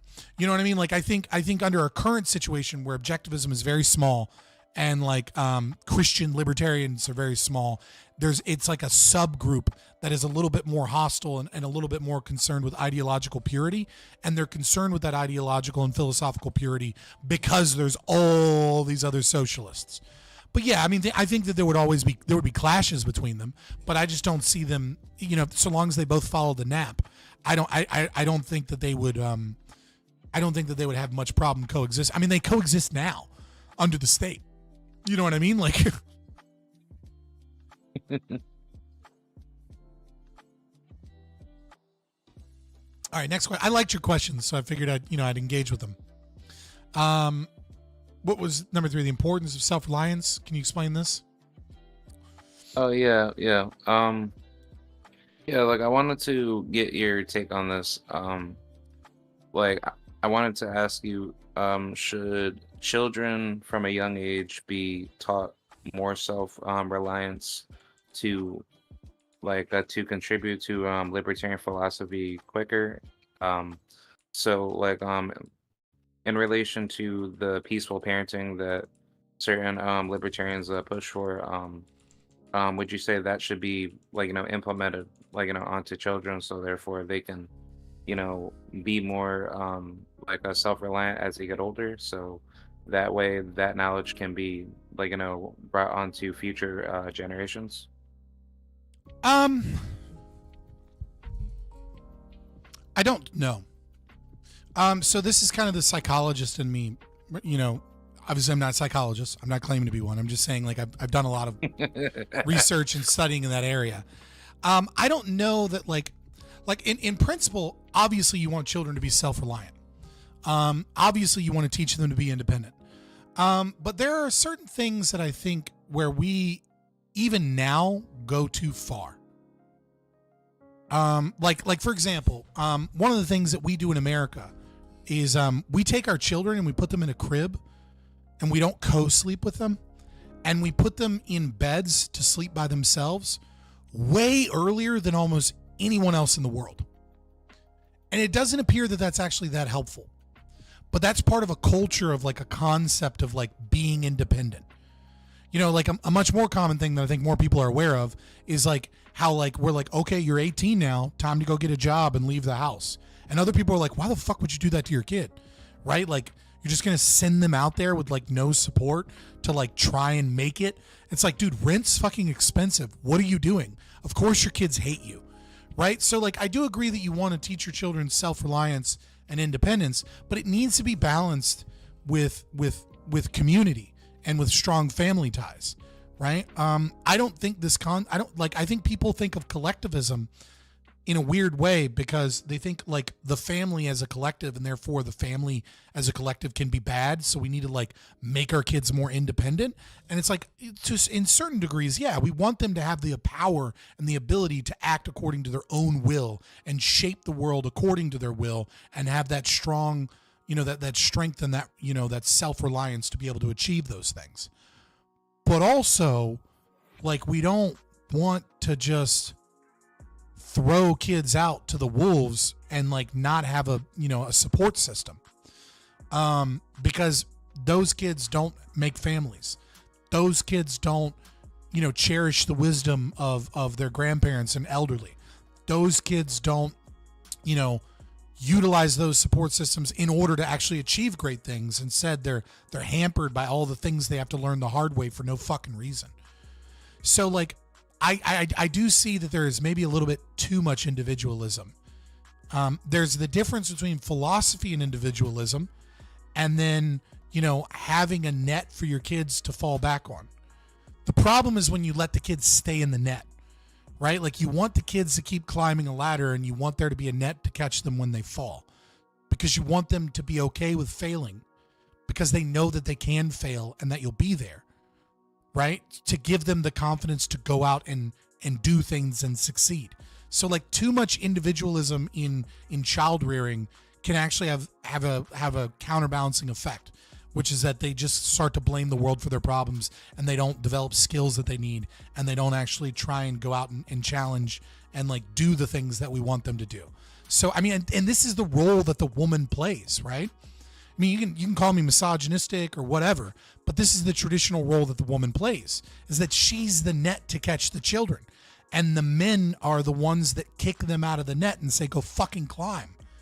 And like, and you need both in order for that shit to work, right? We have a generation of kids raised by single moms in Western society, and we're seeing the effect of that. It's bad. And so like, I kind of get what you mean by like, we need more individualism, but like, also you can go too far in that, right? You can go in too far and break kids, and honestly, like, you need a balance, and like that balance is going to be different for every kid too, right? Like, every kid has different personality traits and things of that nature. So, do what you need to do that makes a kid go out and do things of their own volition, and they trust you to help them if they fail. Whatever that is for that kid individually, that's how I think you ought to engage in trying to inspire individualism in a child.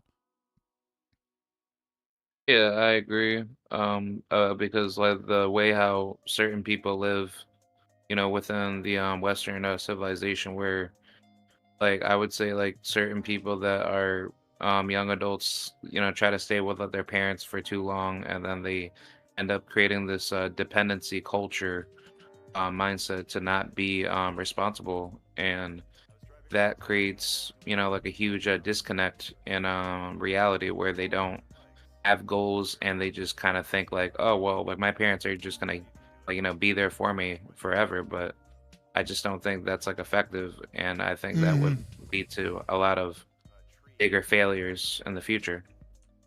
All right, I'm sending a link over to Disenthrall. He's going to give it a shot, and I'm just going to do it via what do you mean failed to send? It won't let me send links. Oh, there we go. It didn't work the first time. Okay. So Disenthrall is going to give it a shot. Apparently he's resolved some of the issues, and we're just going to do it over Discord. That way, like, if he DCs or if he has an issue or something, he'll be able to just kind of like hop back on. I can stay here chit-chatting.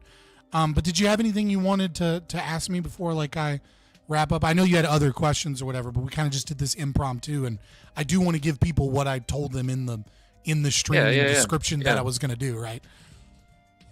Yeah, I was just going to ask, in regards to the future debates that you'll have, is that going to be, expanded more in the future, right?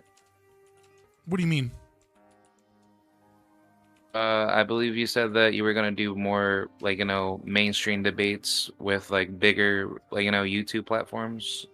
Like, I wasn't too sure. I don't think I said I was going to do that. I said I'd love to do that, right? But, like, like, Yeah, I mean, like I've done modern day debates. You know, I've done big debate platforms before.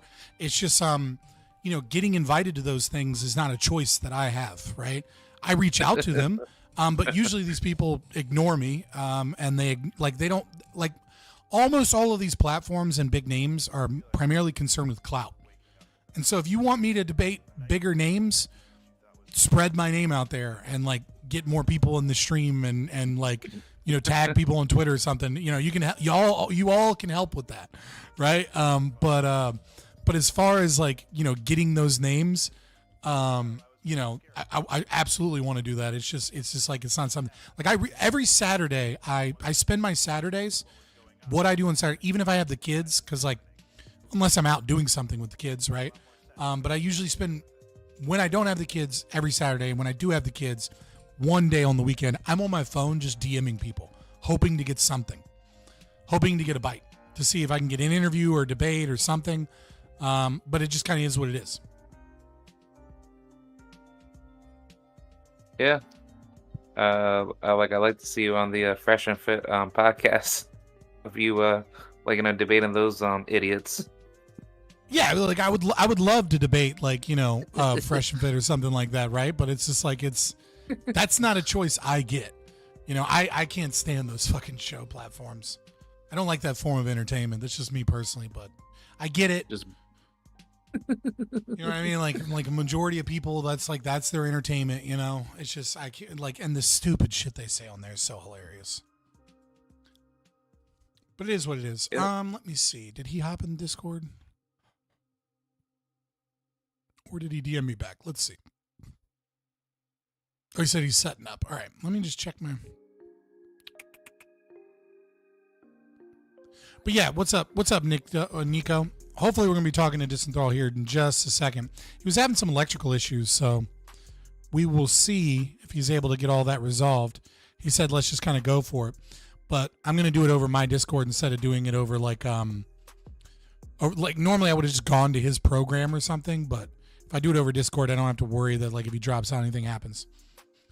Hello, I'm late. What we doing? You're luckily you're late in a good way because Disenthal was having some issues. So here very soon and we'll be chatting with him. But did you have anything else, Crod? No, I believe that's about it. I appreciate this conversation and can't wait for more shows. Yeah. So thank you, man. No, I appreciate it. I appreciate everybody. All right. Thank you very much. All right, peace. All right, so hopefully we'll be talking to Disenthrall here in just a moment. Like, share, subscribe, boys. You know, do the things. You know, consider joining the Discord yourself, and you know, put some stream clips in the Stream Clips channel, so that way I can go through them and turn them into YouTube shorts, and hopefully grow the channel a little bit. You know, a little bit more. See what we can do in that regard. Also, you know, if you send me a super chat, I will, no matter what I'm doing, I will find time to respond to your super chat. But if you just type it in chat, I do engage with chat, but that doesn't mean I always see what you're doing, especially if I'm in a debate or doing a discussion or something.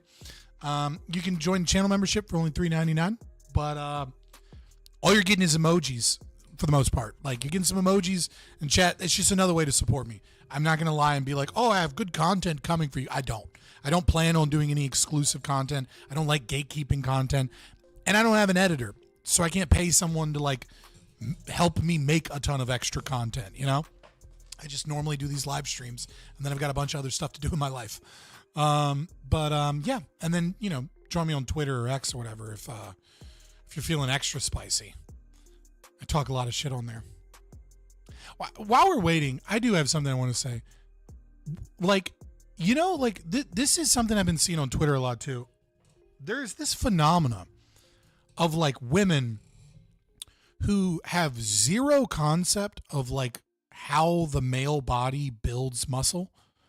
And I keep seeing over and over again. And at first I'm thinking, oh, this is engagement bait. These are trolls. But like a lot of women are posting pictures of like jacked fucking dudes, like top 1% physical performers. And they're like, yeah, these are dad bods.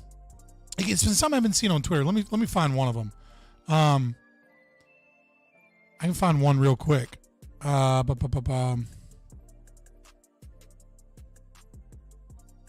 Okay, here's one. Right, like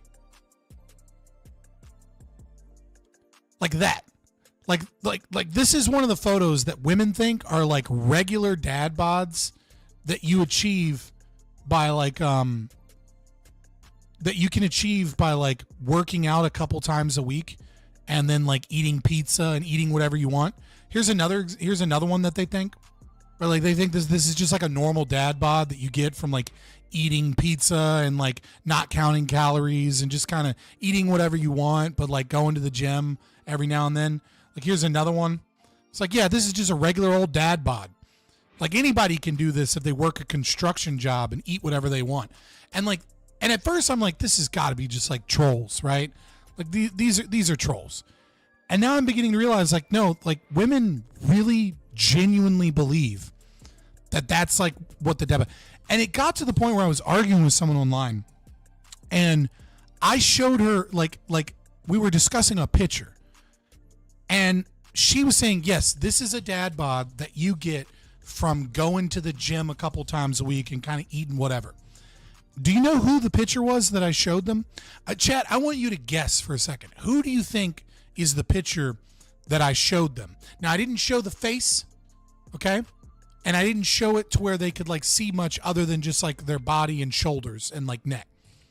What do you think that they legitimately believe that any guy can have this body if he just goes to the gym a couple times a week and just like eats a lot of protein and calories?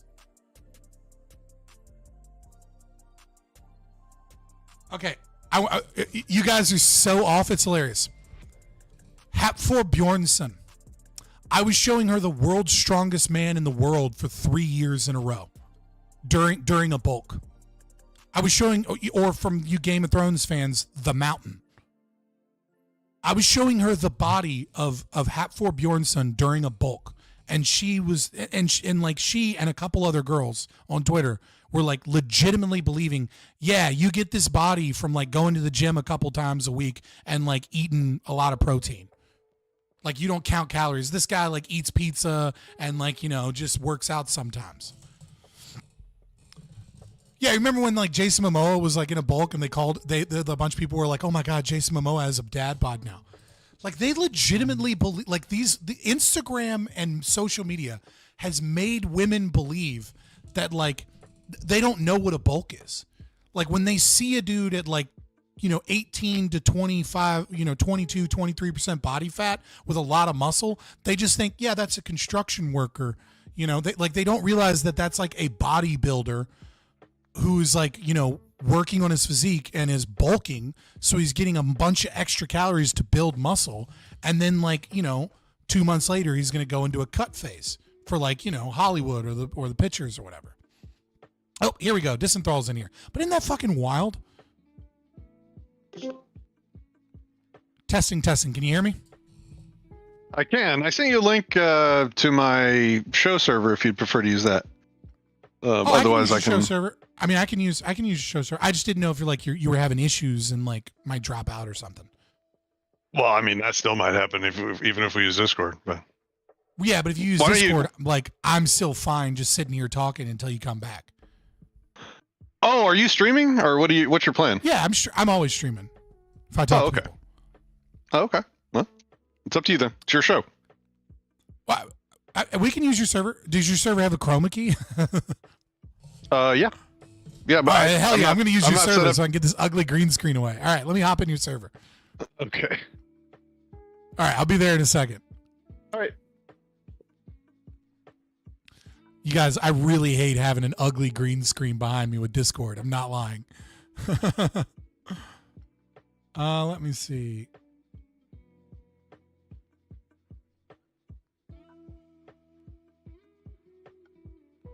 What the hell? Okay, now I gotta get the name. Okay.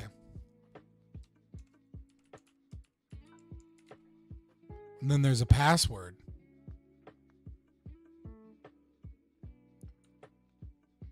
He's such a tech guru.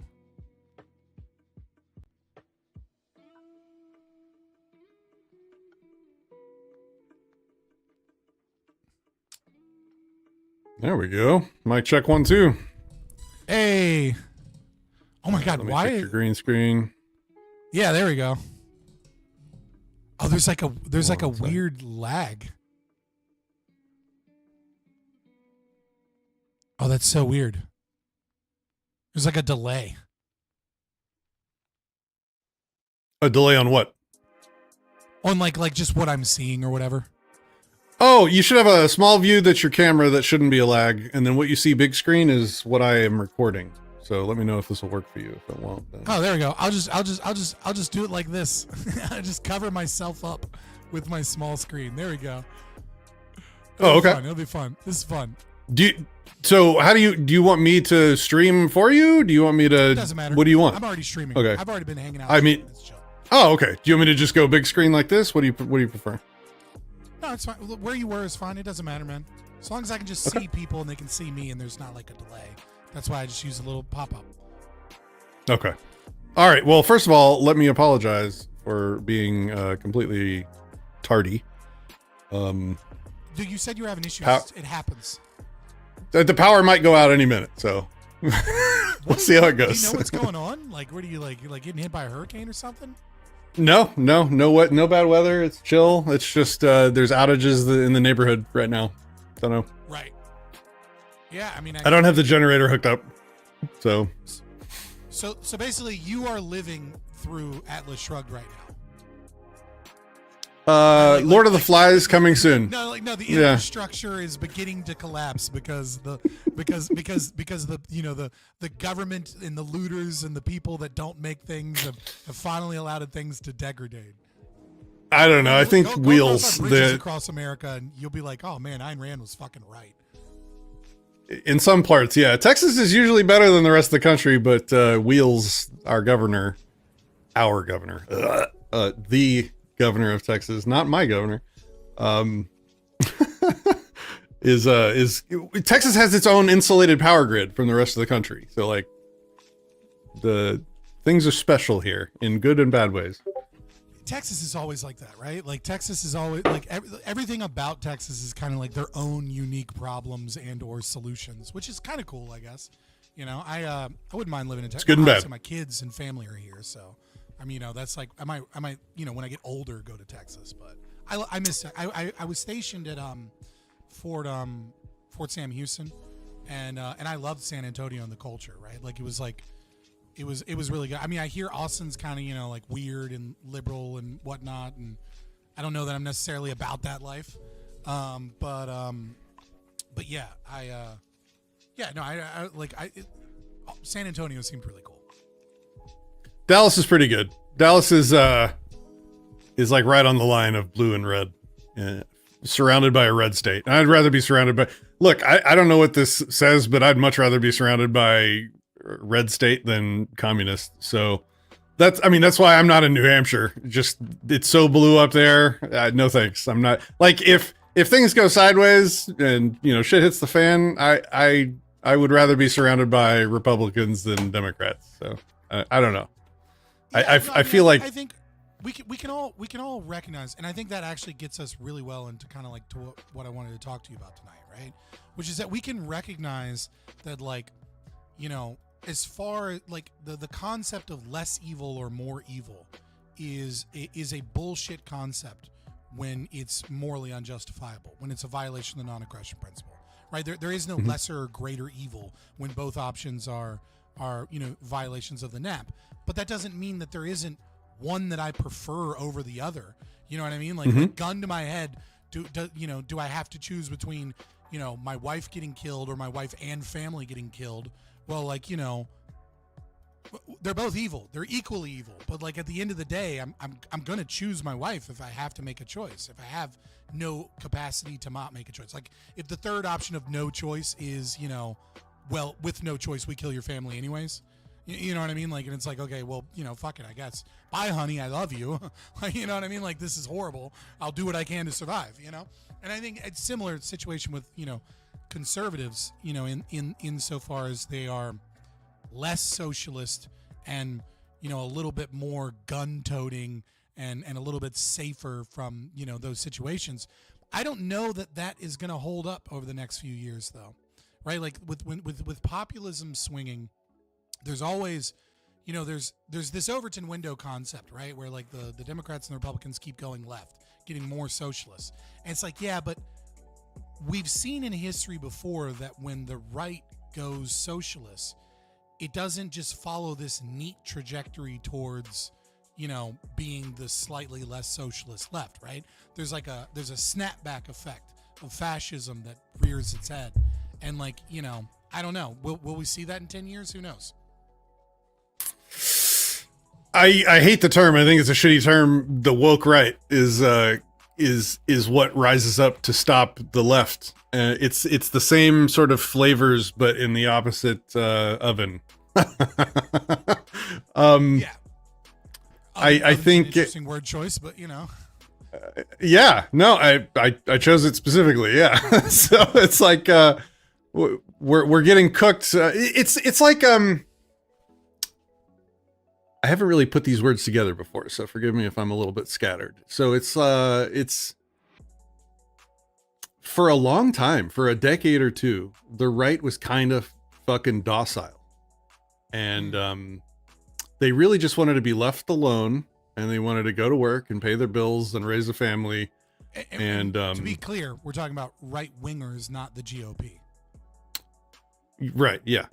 And this is just my impression from being in Texas. You know, I'm surrounded by it, so I feel like I can speak from my experience. It's pretty freaking red here. But the left kept pushing and pushing and pushing and getting nastier and nastier and running this program of activism. And the way that you fight that is by not just continuing to be docile and continuing to let them push the Overton window. It's to stand up and push back and be loud yourself. And when the right does that, when they finally get up and do that, they can go too far in their direction, and we know what that looks like too. But yeah, like I mean, this I think like Jordan Peterson is wrong on several things, but one of the things I think he gets right is that, you know, we know what it looks like when the right goes too far, I think he's actually wrong here too, now that I think about it. It's like we now know what it looks like when both sides go too far. And we're seeing the right head in that direction now is well, I guess what I'm saying. I think his claim on that regard is what is it? Like what is the political belief that becomes espoused when the right goes too far? And in his opinion, the left hasn't delineated that clearly. Like we all know when people start talking about racial purity and racial superiority, that's when the right goes too far. Fucking shut that down. But the left does this kind of like Fabian strategy, of which my name comes from, right? Of like, tell me about that. It's just it's just the inverse of the Fabian, right? Like incrementalism. You know, I believe that like, you know, I just don't think that we're getting, you know, anarcho-capitalism in a large scale in the next 100 years, right? And it's and I don't want accelerationism, you know, where we like start grabbing guns and just shooting up shit, because I don't think that actually leads to liberty. I think that leads to more crises that the state uses to have more control. And so I agree. The idea is like philosophically push libertarianism and try it out in small doses in small places. And then people are like, hey, this is more efficient and this worked better. Like from just from a consequentialist position. Not to say that I am one, you know, but that's what most people are. And it's like, you know, when a small town hires a private police force and it works, and then all of a sudden people are like, is this better? And then more people are like, well, we tried it and it has better outcomes and it costs less money. So like maybe we should try it, you know, or, you know, just things of that nature. But yeah, Martin Luther King's strategy. Martin Luther King's strategy is the victim, showing people the victim status, and this can be perverted and used for bad, for sure, as we've seen. But he was a victims move culture. Victims move culture, and so if you want to move culture away from hating black people, show everyone black people being victims. And you know, we've seen that with the intersectional Marxism, whatever, in other areas too, but it works. It moves people in their direction. And the way that you make people move back towards government is to make the government look like a victim. So if you want to go and attack and shoot up stuff and turn the government into a victim, you're going to move people right back that direction, because people don't like seeing victims. Yeah, and it was, getting a little bit more onto what I wanted to discuss, which is, I'll just say it out loud in case anybody's showing up now in chat or whatever. How do we proselytize libertarian philosophy and libertarianism with a Trump presidency? Because a lot of things are changing with a populist president, and there are a lot of avenues and opportunity here, and there's also a lot of pitfalls here. It's very easy to piss people off when the people that championed COVID lockdowns and massive overspending and things like that are in power. It's very easy to be like, look at all these horrible things they're doing. It's going to be a lot harder to gain the gains that we want to gain when half of the so-called libertarians are like, you're doom pilling, like, RFK's in there, isn't he good? And shit like that. And like not looking like we're just whiny crybaby bitches that complain about everything, but actually push towards things. And one of the things people said in my chat, one of the guys, he came in a bunch of times, he said, Trump belongs in prison, right? He kept saying that. And I'm like, yeah, he does. Like for what he did in Yemen, for what he did in Syria, for what he did, 1,000 times over, he does. But what do we gain by screaming into the void, Trump belongs in prison? We gain fucking nothing with that. We just look crazy to the normies. Like, I mean, like, you can say it, but you better put a caveat there, which is, and of course that's never going to fucking happen. They all belong in prison, but like, how do we move forward, And like, I wanted to talk with you about it because I can name on one hand ANCAPs that are able to communicate and actually strategize without being like super autistic in a way that most normies can't understand. And on that hand, I don't know if you came to the right guy for that. No, I think you are. I mean, like, our philosophy is that, right? But there are a lot of people that, are there. I cherish your ability to communicate to normal people in a way that normal people understand what we're saying. And you're one of the few. I think I do that fairly well, not to have too much hubris. But then there's so many other libertarians that are, large communicators, but they're linos, right? They're libertarian in name only. They're paleo libertarians that sprinkle in a little libertarianism every now and then. But mostly they've cultivated an audience of like constitutional conservatives and right wingers, like people like Dave Smith, for example, right? Like in the past 3 years, I haven't heard him really genuinely discuss libertarian theory. It's anti-war, it's reduce the state. There's some libertarianism in there for sure, right? And I understand his strategy, but it's like, it's vote for Trump. It's close borders. It's I'm a Hoppian on borders, but that is one place we majorly disagree, to be fair. Yeah. So, history doesn't repeat, it rhymes.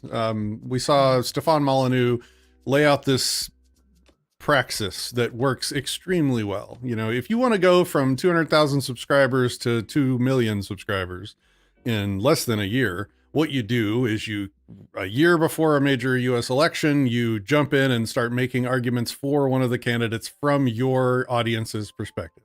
So Molyneux was making libertarian sounding arguments for Trump back when it was the most important election of our lifetime. And if Hillary won, we were all doomed and blood would run in the streets. And so Molyneux plugged into that audience and blew up 10x, 20x his clout by riding that wave of an election. And we're seeing that exact same thing happen with other prominent libertarians now with this Trump election. It's this, like, there's some people have a need to be relevant, and it's part of what, I guess bolsters their ego. It's important to them. They would rather sort of slightly bend or mush around on their principles if they can grow that subscriber count. I mean, that's just, it's kind of like a tamer version of what politicians do. Yeah. Right. Like I think anyone, like, and I'll be honest about it too, right? Like, I took a break from streaming for like 2 months because I was moving and I have a bunch of others. I have an autistic child that I like to pick up twice a week from his school. Like I just have a lot in my life, right? And so with moving and having to make some outside money, I took a couple breaks off. And even I realized that I had slipped into that to some degree because I go on a lot of debate panels, and the ANCAP on a debate panel of 9 people doesn't fit comfortably anywhere. And I had gained a more right-wing audience because I'm a right-winger. I happen to be an anarchist, but I'm socially conservative. I'm for limited, like reducing the state. A lot of these things that the right have kind of like, kind of chummed up to in a degree. And I found myself very often, I don't want to say playing a character, but like, going against the left because they're the craziest one in the room. Right. And it becomes very easy to know that my audience is happy when I'm attacking the left. My audience is a lot less happy when I'm attacking the right. And like, there is a subconscious motivation there where like you kind of end up playing off of, the fact that you have a list of values, and some of those values are obviously entertaining your audience and maintaining your community. And it took me stepping away to realize that I was even doing that to a certain degree, that I was pigeonholing myself a little bit. And it was healthy for me to get away and like be like, oh, okay. Like all of us, I think, suffer both consciously and subconsciously from a certain level of audience capture. And, it takes a strong will and actually giving a fuck about it to like re-look over what you're doing and be like, am I being principled in this, or am I just kind of slipping into an entertainer role? I mean, my subscriber count says that I do not care about my subscriber count. Double the subscriber count as me, asshole. Oh, dude, I haven't put out a video on Disenthrall in like a year, I think. I moved over to Anarcast and oh, that's right. I'm sorry. I think I No, it's all good. Oh, it's all good. No, so look, we were playing on easy mode when Biden was president. Because we're challenging the left, we're calling out the left every time Biden drops a bomb and melts a baby. We're highlighting stuff that left policies enable. Back when Trump was president last time, we're playing on hard mode. Now we're challenging the right. And the difference is like, it's a difference in epistemology, and the left doesn't have one. And the right, a lot of, at least attempts to, at least pretends, at least portrays or wants to be seen as rational. And when you challenge them, when you make a principled argument at the right, it hits harder than when you make a principled argument at the left. And so when you're attacking the left, it's more feels based, and feels based arguments are the cheapest, easiest things to come up with. It's playing on easy mode. You're not pissing off a lot of people, like your friends. Like I'm in Texas, my friends and family are Republicans. I'm not pissing them off when I'm attacking the left. Now Trump's about to be president again, so we're going to go back into the hard mode phase for 4 years, where for sure, I'm going to every time Trump melts a baby, I'm going to make sure that the people that supported him doing that know that they had a hand in that. And it's going to make me unpopular, and so be it. So be it. No, I mean, that's the job. I felt this when I posted around and showed my ballot, right? Because on my ballot, I voted for oh God, I voted for John Galt for president, write-in, and then I voted for I voted for the squirrel that got killed in New York for someone else, and then I voted for Cthulhu in another election. Right? What was the squirrel's name? Yeah, Happy the Squirrel. Peanut. Peanut. That's what it was. I voted for Peanut. Yeah. I voted for Peanut, Cthulhu, and John Galt. I did vote for a Republican in the Senate election. I know some of your audience or people might think that voting is wrong. I vote off of do I have reason to believe that someone is going to reduce the size and scope of the state? And if I have any evidence to suggest that they won't, I don't vote for them. And if I have evidence to believe from every other regard that they will, then I do it. I know that I have seen you and Kaz a little bit on Twitter and stuff. I know you have differences there, but even still, if we can set that debate aside, right? I saw so many people being even from the libertarian side, they were like, you're not fucking coming at me for not voting Trump. And I'm like, and it's so interesting. It's I feel dirty voting at all, right? I feel I show up usually to do write-ins, mostly to show, just to make someone fucking count that vote, right? Just to make someone look at it and go, fucking, who is John Galt? And then just to hear to know somewhere someone is snickering because they didn't get the joke. You know what I mean? Like that's mostly why I'm there. And the other reason I'm there is because I have no problem with that, for the record. I don't know if you know my position, but I don't care. I think that's hilarious. Yeah. And then I ran for not governor of Texas. I told people they should vote for me if they wanted me to get a louder podium to stand behind. So I'm not against voting 100% of the time. Right. To be fair, there was also a down ballot thing that got rid of taxes for family members who military spouses who had died in combat. Right. And I was like, yeah, any fucking down ballot thing that is just this one thing that is a reduction in taxes, I'm fucking voting for that. Like I'm showing up and I'm voting for that. But but again, yeah, it was like, you know, there was so many people that were like attacking me from a presumed libertarian perspective because he promised to put a libertarian in the cabinet, which he didn't do, right? So he's already fucking lied about that. Shocking. Shocking. Because he's going to free Ross, which he might do, right? Because there is this populist kind of uprising, you know, pseudo sprinkled in libertarianism that is there, and they're like, why are you doomer pilling? Why are you not, you know, supporting this small incremental change versus Kamala, who's, you know, obviously, if you were to pick the lesser of two evils, which again I already said is invalid, but if you were, obviously Kamala's a million times worse, right? Like fucking price controls were a part of her literal fucking platform. And it was like, okay, there's something here. Like if we're going, like we really have to regroup as libertarians and think about this, because it's more than just the right is in power now. There is a veneer, an illusion, a facade of a slight libertarianism that is there. And we have got to find a way to differentiate ourselves from that to others, not to us. We get it. You know what I mean? But like to the normies that are like, what do you mean? He's kind of libertarian, or like, you know, like, oh, he's a little libertarian himself. And we've got to be able to like, no, without sounding like we just bitch about everything. Like without sounding like we're just whiny baby people that complain and get nothing done. We have to be like, yeah, no, we're pushing. We have to effectively push, not just look like the crybaby that gets left behind in the corner. You know what I mean? Yeah. Yeah. You gotta. I always start. I start and finish on the victims.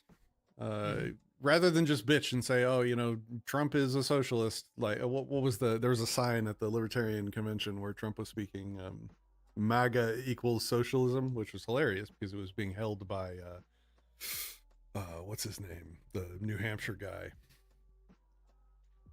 Jeremy Kauffman? Jeremy Kauffman was holding the sign that says MAGA equals socialist. And he was one of the most outspoken Trump voter trying to convince people to vote for Trump on Twitter. But, you know, he's trying to make just making that bumper sticker case can make people think, sure. But the way you really change minds is by starting with the victims. Hey, look, I know you voted for Trump. You're meaning well. Kamala would have been a trash, garbage, communist president. Absolutely. Agree. That would have been terrible. And you know, I understand that you voted for Trump to prevent that from happening. But this system is fucked. And here's how. Here is an actual victim. Describe it, show pictures of it, make the case that way, and say the free market solution is better. The free market solution prevents all these victims, and that's. I mean, I've been the most successful I've ever been with people on the right is just by being empathetic and making the actual case.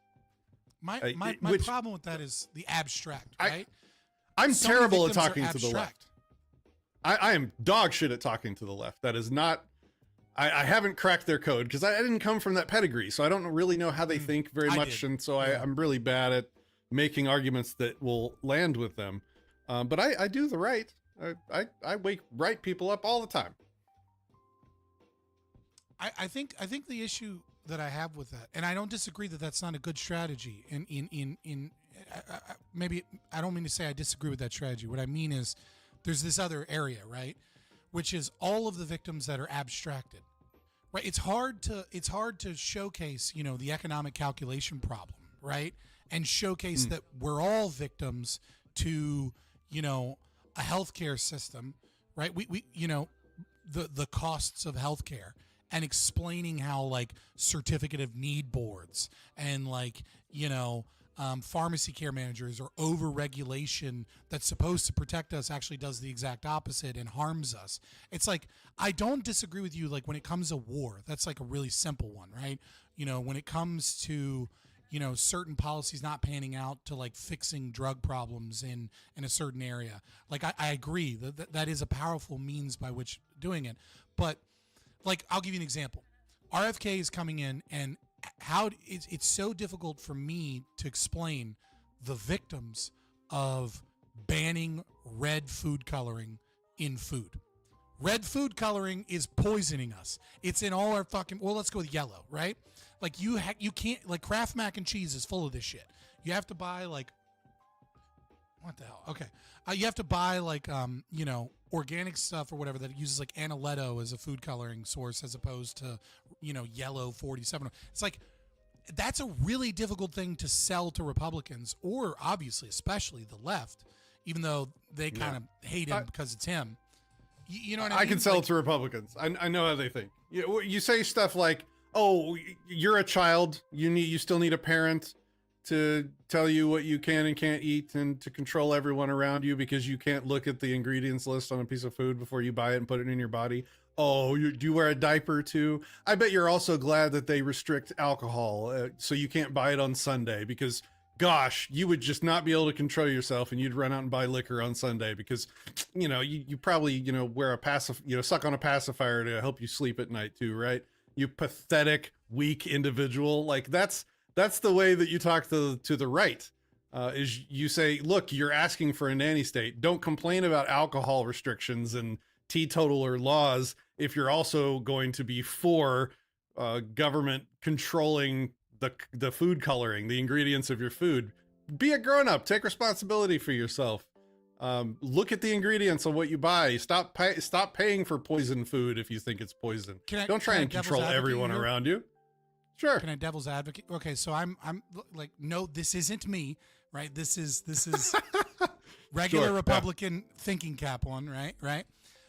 Yeah, no, I totally understand. I agree with you that like, you know, that like the government doing that is just getting more involved, and like, you know, I know how to read the ingredients, but the children are innocent victims in this. And there are so many people that don't read ingredients and think they're feeding their kids good food because they lack that education. And like, why shouldn't I support a government program, you know, that educates parents on like the food ingredients? And even worse, let's look at school lunches and all these kids that are in schools that are being fed this poison and shit. Why shouldn't the government step in and ban these things when they're feeding them to our kids in school lunches? Like, you know, I'm going to pack a fucking lunch for my kids every fucking day, you know, when the government is taking my own money to feed these kids. So I don't have the fucking money to go out and pack these lunches, but I'm going to do it anyways because I don't want my kids poisoned. But what about all these other kids that are getting all these diseases, you know, and their parents, like, do we take the kids away? Do we put them in CPS so that they get molested by a bunch of people? Or do we just let them keep eating poison? Like, what do we fucking do here? Like, that's why I support RFK and banning, you know, yellow 47, etc. I would respond with something like, "Oh, I thought you were on the right. You're sounding exactly like a communist. Look at all these poor people that just don't know how to take care of themselves, and they're destitute, and they need help, and they need free health care. So everyone must be forcibly controlled and have their wealth extracted so that we can take care of the few people that can't handle life on their own." Right? Lefty, commie, come on, grow up. If you care about people eating better food in schools, get your kids out of those schools. Teach people to get their kids out of those schools, or start offering alternative food and selling it to people for packed lunches, and you know, be an entrepreneur. Try and find a way to service, to create and serve a market need. Maybe you do one of those meal programs. There's like meal subscriptions, right? Where grown adults like sign up and get their meals delivered once a week or something. One for like school lunches. No, like the for grown-ups, like they don't want to cook for themselves. They deliver all the ingredients with instructions on how to cook the meal or whatever, and you can actually get like a menu every week with meals cooked or ready for you every day. I forgot what they're called, but like start a service where for parents that are concerned about what their kids eat, they can sign up and get meals delivered by you for their lunches every day. Be a capitalist, be an entrepreneur and solve problems rather than just point government guns at everybody like a child. Or I do wonder call if him that's a more communist. effective. The people on the right hate like, being called a communist. So what I normally, yeah, that is true. They get real. I go on panels all the time, and I'll be like, "Oh, you're all socialists to me," and then the right gets so fucking mad. They're like, "What the fuck?" I'm like, "Yeah," and then I'm like, "Okay, well then define socialism," because I'm going to use Engels' definition from Socialism, Scientific and Utopic, and let me tell you, you fucking meet it. But no, so like I am I do wonder if like maybe I am trying to abstract it too much. Maybe you're right. You know what I mean? Maybe that is a more effective trick. Because what I tend to do in these situations is I tend to guess at the future and abstract the future victims. And so like my response, sorry, my response is typically like, yeah, sure, I agree with you. Yellow 47 is bad. A lot of parents don't know what it is that they're feeding their kids, and this is going to get rid of that. But here's the problem, man. They're going to ban corn syrup, and you're going to agree with that too. And then you know what every fucking farmer is going to do? Well, guess what works just as well as corn? Soy. And then we're going to have soy. We're going to ban fucking corn syrup. And then the corporations that own these massive plots of land are just going to switch over to making like soy-based sugar. And now we're going to have the exact same fucking problem that we have now, except now we have more government regulation. We have more small farmers that are getting fucked by the government regulation. And now our kids are getting the same poisonous shit, except, oh, by the way, it also fucks up their hormones because soy has this, you know, has these other byproducts of messing with estrogen and things. You think there's too many fucking trans kids now? Wait till every single one of them is sucking down soy in the future and their fucking testosterone levels are fucked, right? Like that's kind of how I tend to go with it, right? Is I tend to go with trying to showcase history and guess at the future. But the problem is that sometimes you're wrong at guessing the future, right? And then you're in that situation. So I don't know, maybe I'm overcomplicating the argument a little bit. And that I don't know. I think we're both a little bit right, because I started out by saying that the right values rational arguments with reason and evidence more than the left, and then my entire argument example to you was an emotional one, belittling them for acting like a child, and your argument was more evidence-based. So maybe I'm wrong. Yeah, well, this is why I wanted to put our brains together, you know what I mean, and get two different perspectives, right? I think your argument might be more persuasive to like your typical checked out of politics Gen Xer that's just now getting into politics again. You know what I mean? That's like they're like, and now that the grown-ups are here, we're going to tell you. And it's like, hey, dude, we've been politically active since like fucking the 99%. We are the 99%. And you've been fucking off doing goddamn who knows what. And all of a sudden a few Facebook memes brought you back into fucking politics. And you're going to tell us how to fucking do shit? Like, sit down, grandpa. Like, you might be older than me, but you've been asleep at the wheel for a long fucking time. You know, like, so like, but maybe that group of people, maybe you're right. Maybe it is a more entry level. I know it's so insulting, but it's true. Like, just like, you know, just appeal to the base emotions here that like you don't need a nanny state to get involved. And maybe it's a two-pronged thing, right? Like maybe it's both.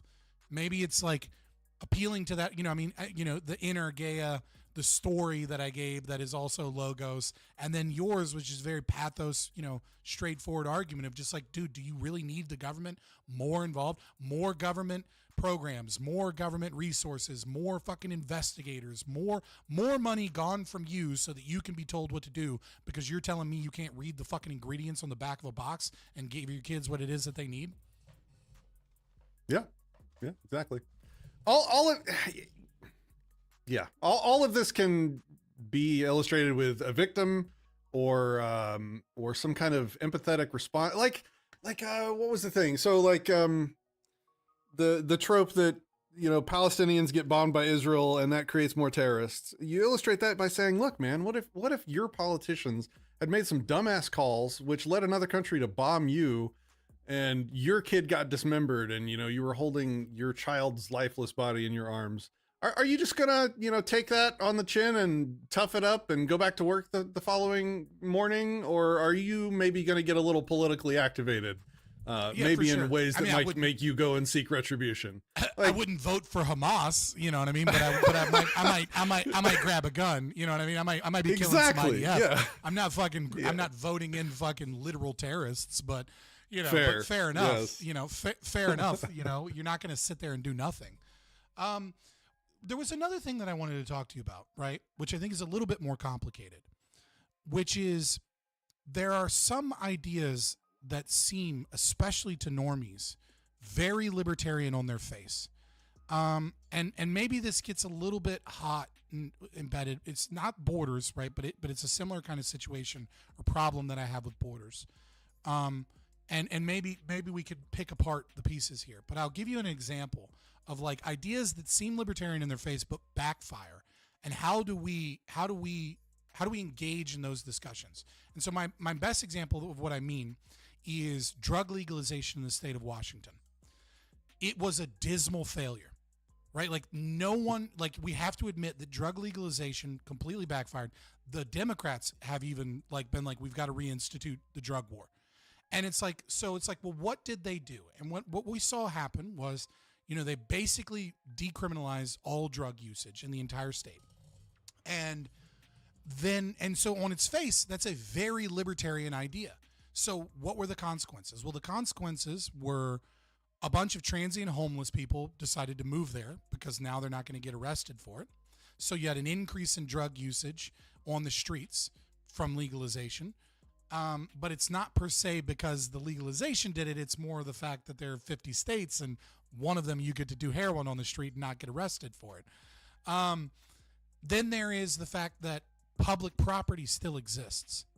And their decriminalized drug usage on public property. And so the streets, the parks, the place where you take your kids were full of drug users, right? People that are, I don't want to say inherently dangerous, right? But as a cohort, as a demographic, are far more dangerous and problematic than, your typical American is someone that, has a crack addiction, right? And the drug sale was not decriminalized. And so what we have is a libertarian on its face argument, which is decriminalization of drugs, getting rid of the drug war, stopping knocking down doors, stopping harassing regular people for what is in many ways a medical or societal or cultural or family problem. But what we have in reality is because that was only a piece of the puzzle, because public property still exists instead of private property owners that could have banned it on their parks, could have banned it from their certain establishments so therefore it wasn't isolated, it was spread everywhere because of just the natural consequence of federal drug laws and state laws being different and one state having it. There was an increase in drug usage that didn't happen in not Puerto Rico, oh my God, what is the country right next to Spain that starts with Portugal? That didn't happen in Portugal, right? Because it was a nationwide thing. And again, because the market actually wasn't able to do anything because it was still illegal, you didn't have apps that rated your drug dealer so that there was less likelihood that you die from fentanyl because you went to a highly reputable source, et cetera, et cetera, et cetera, et cetera, right? And it's I fear with the Trump administration coming in that some policies are going to have the veneer of libertarianism and they're going to fail in similar ways. And now we have to deal with those failures and explain how they weren't libertarian to the normie that I struggle to believe will even understand our arguments. Yeah, very true. Yep. You're asking me what I think about that? That's a problem we have. How do we communicate that?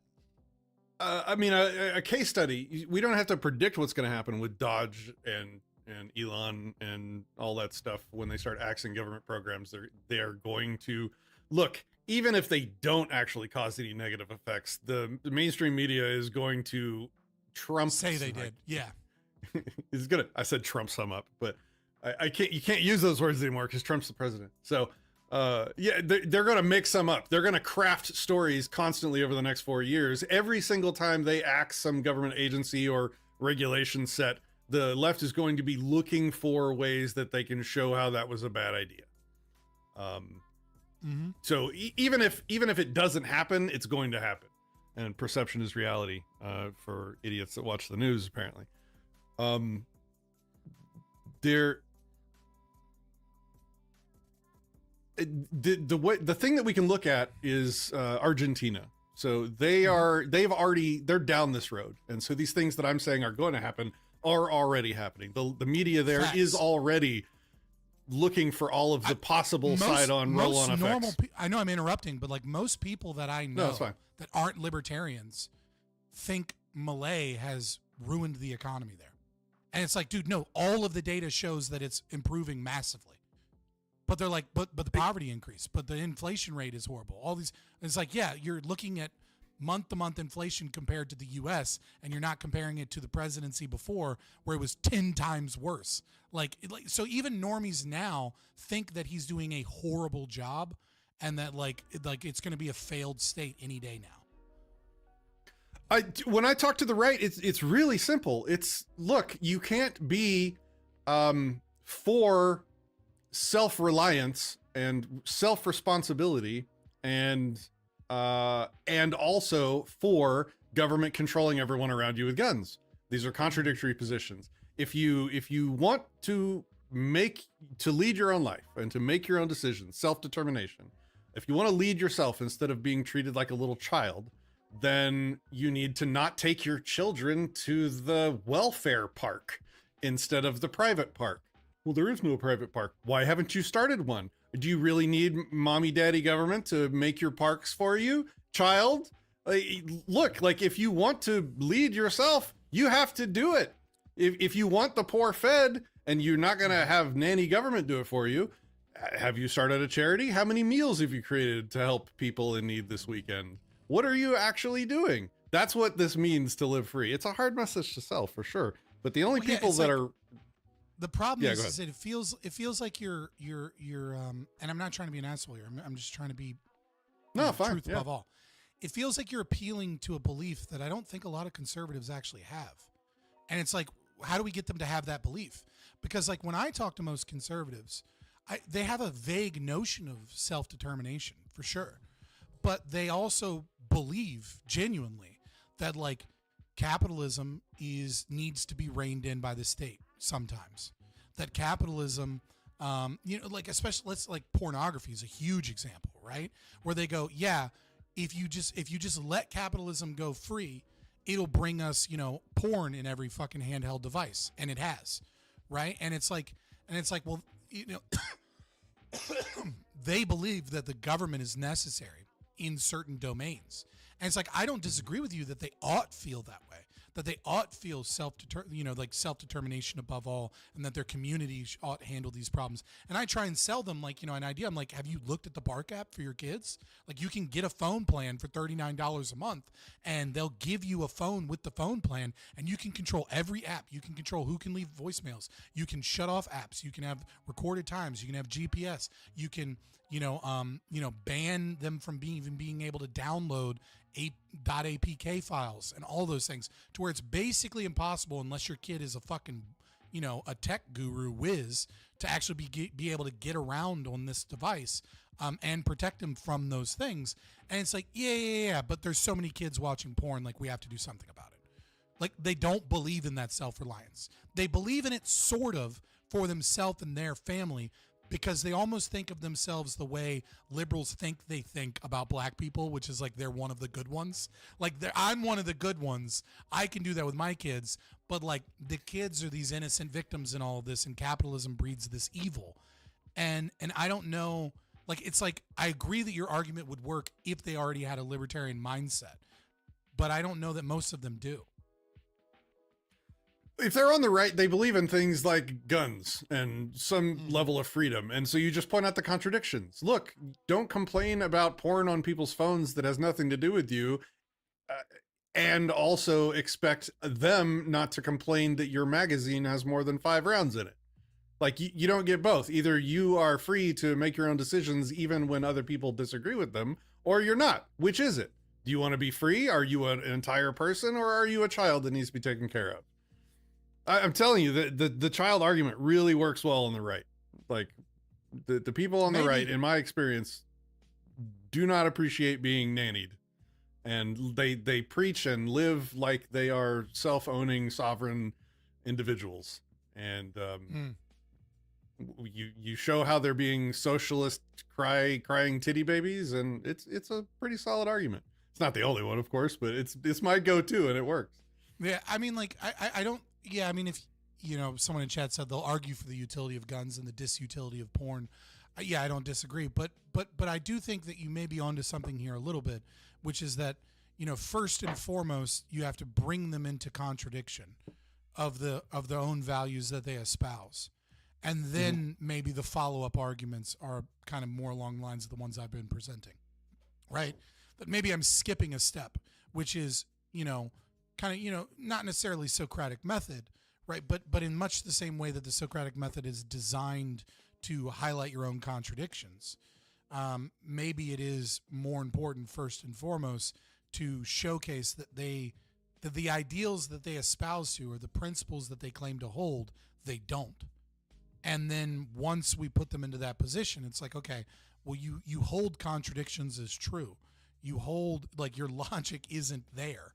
You simultaneously believe that we don't need a nanny state and that we need a nanny state.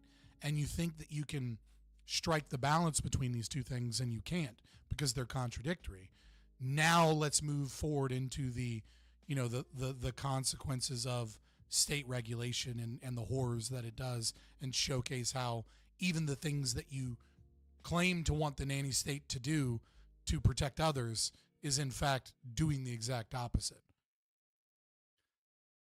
Yeah, the unthought about premise is the one where the moment they have an opinion on how someone else should be forcibly controlled, they're also accepting as a premise that other people get to have opinions on how they should be forcibly controlled. It's a great one to call out. You can't have both. The other is like a 3-step process. I will just use argumentation ethics on every conservative that I find. Hey, it's fun to point out contradictions, and for people that care about knowing how to think, and for people that care about reasoned positions, pointing out contradictions is fantastic.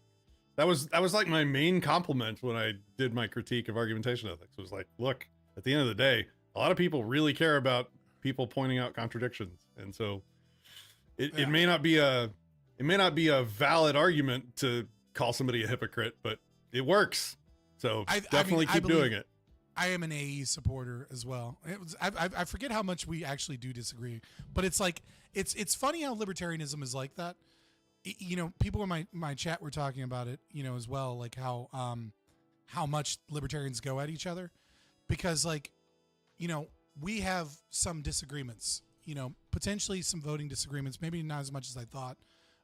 You know, the border situation, argumentation ethics, but like these are like, if we were two communists, we would be like, holy shit, we agree on so much, right? But it's because we're libertarians and we have such a strong desire for like a correct, completely logically valid through and through system of thought on natural law, that like one deviation becomes so important to us. You know what I mean? Like with no other political philosophy do I see such gatekeeping, which I think is our strength and our weakness, right? I think it's both in different scenarios. But it's a bit off topic, but I just find it fascinating that like we can have these slight disagreements, and it's like, you know what I mean? Like in any other philosophy it would be slight, but under libertarianism it's like, no, that's a big deal. We have to do something about this. You know what I mean?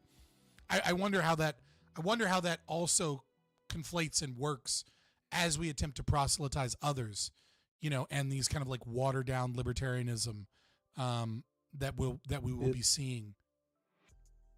It's self-work. It doesn't come by default to the human species to separate disagreements from an overall goal of working together with good people.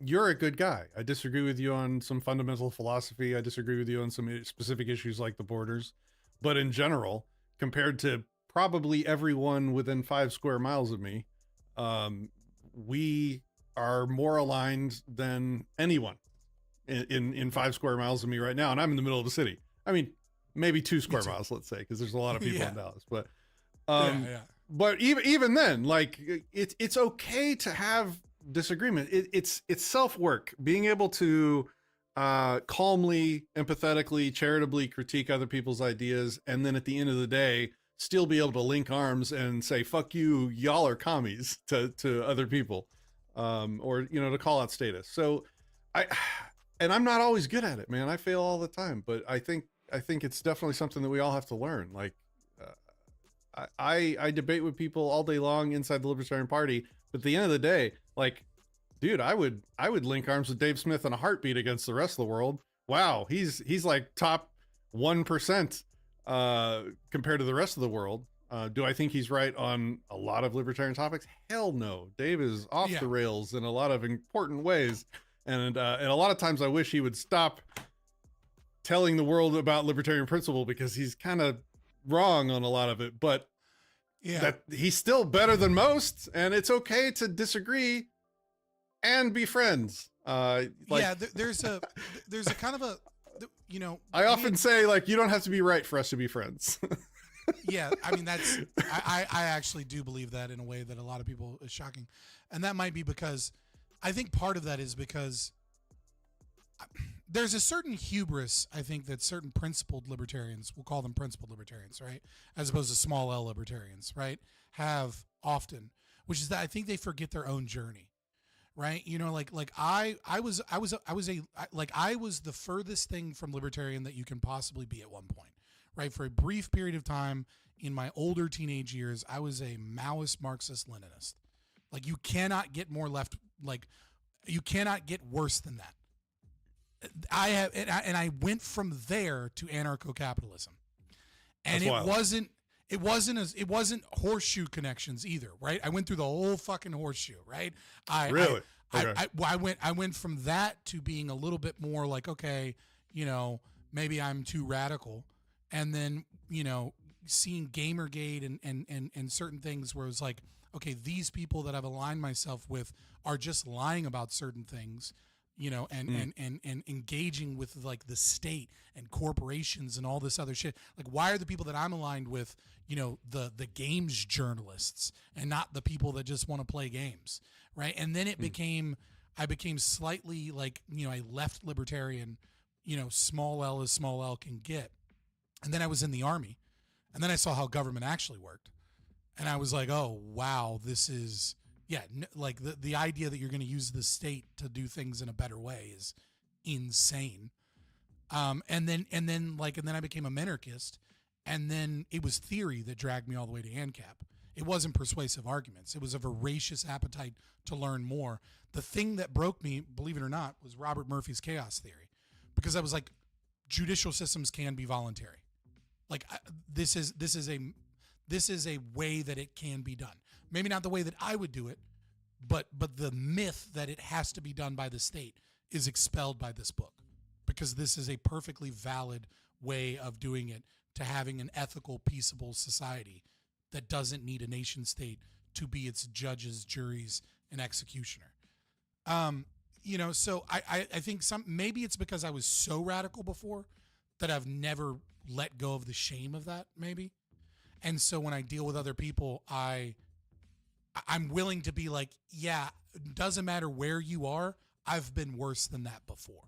Like, no one is a lost cause to me in terms of proselytization, because I've been the person that thinks Stalin didn't go hard enough, because some people will always be reactionaries, into being an ANCAP. So, and I think a lot of principled libertarians forget where they once were politically, and they become almost spiteful towards, like, it's like I feel so much like insults and spite as opposed to trying to bring people in. And I feel like they worry that trying to bring people in waters down the message. Like, I think they fear that they'll end up being like Dave Smith, right? Where they're not really pushing libertarianism, they're pushing paleo libertarianism or something. And I don't know. I think that's one thing we have to work on. You just made me think of the other side of the coin. So, like, you're asking me how to reach Trump voters because they just won power. Right. I almost think that now's not the time. I could reach Trump voters a lot easier when they were out of power, when they were worried about what the other people were going to do to them with the power of government. That's when you reach them. So now it's almost the time to actually go after the left, the Democrats. They're out of power. They're terrified by the orange Führer that's just gained control of the government.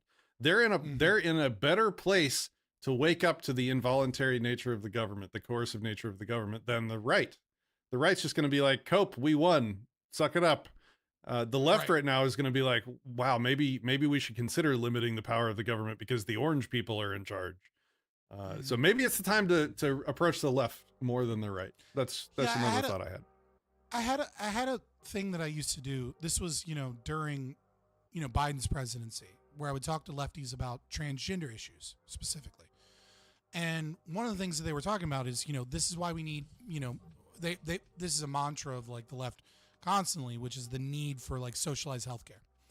And I noticed one of the strategies that I use that works on the right, that doesn't work on the left, right, is like, explaining all of the logic behind why it, like why it's bad.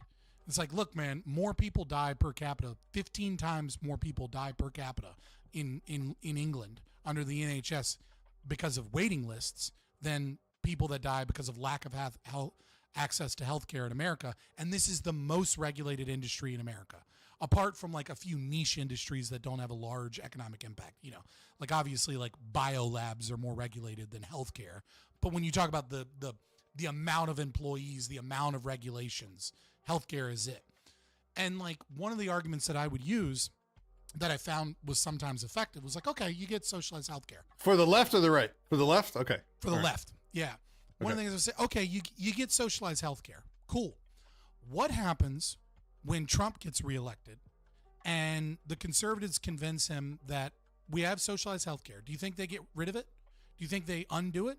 Or do they say, actually, we're going to ban hormone replacement therapy for all people? It's like, well, when you got rid of the private market, guess what you got rid of? You got rid of the ability to go get HRT. Now that the Republicans are in charge of socialized healthcare, they get to rig the rules of the game and say that these disgusting people don't get their HRT until the next election. What is that going to do to the trans community and the population? And that was like one of the few times that I could like crack that wall where they're like, oh, you know what I mean? Like oh, that's really powerful. That would be that well done. Be really bad. It's like, yeah. So like maybe you're right. Maybe now is the time to showcase, to the left. I mean, Scott Horton, as much as I hate his inability to effectively communicate libertarianism about Israel, Palestine, especially, and, constantly trot out leftist bullshit about that. I'd love to hear your opinions on it sometime, because I followed him enough to know that I probably disagree with him on a lot, but not enough to actually form good arguments. 1,000-foot bird view, right?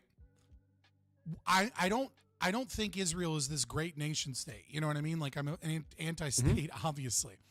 I don't think everything Israel's doing is good, obviously.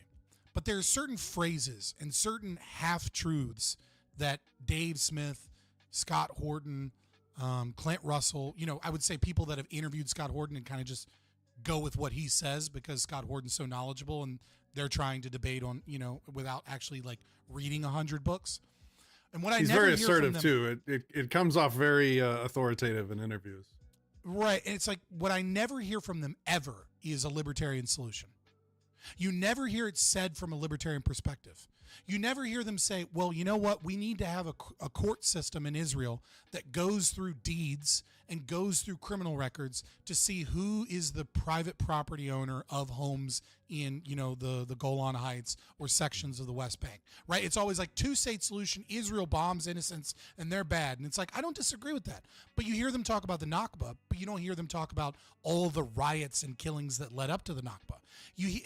And the thing that I think triggered me more than anything is I heard Dave Smith in his Joe Rogan when he was talking about the conflict earlier on, is he said that the 6-Day War from Israel was a war of aggression by Israel.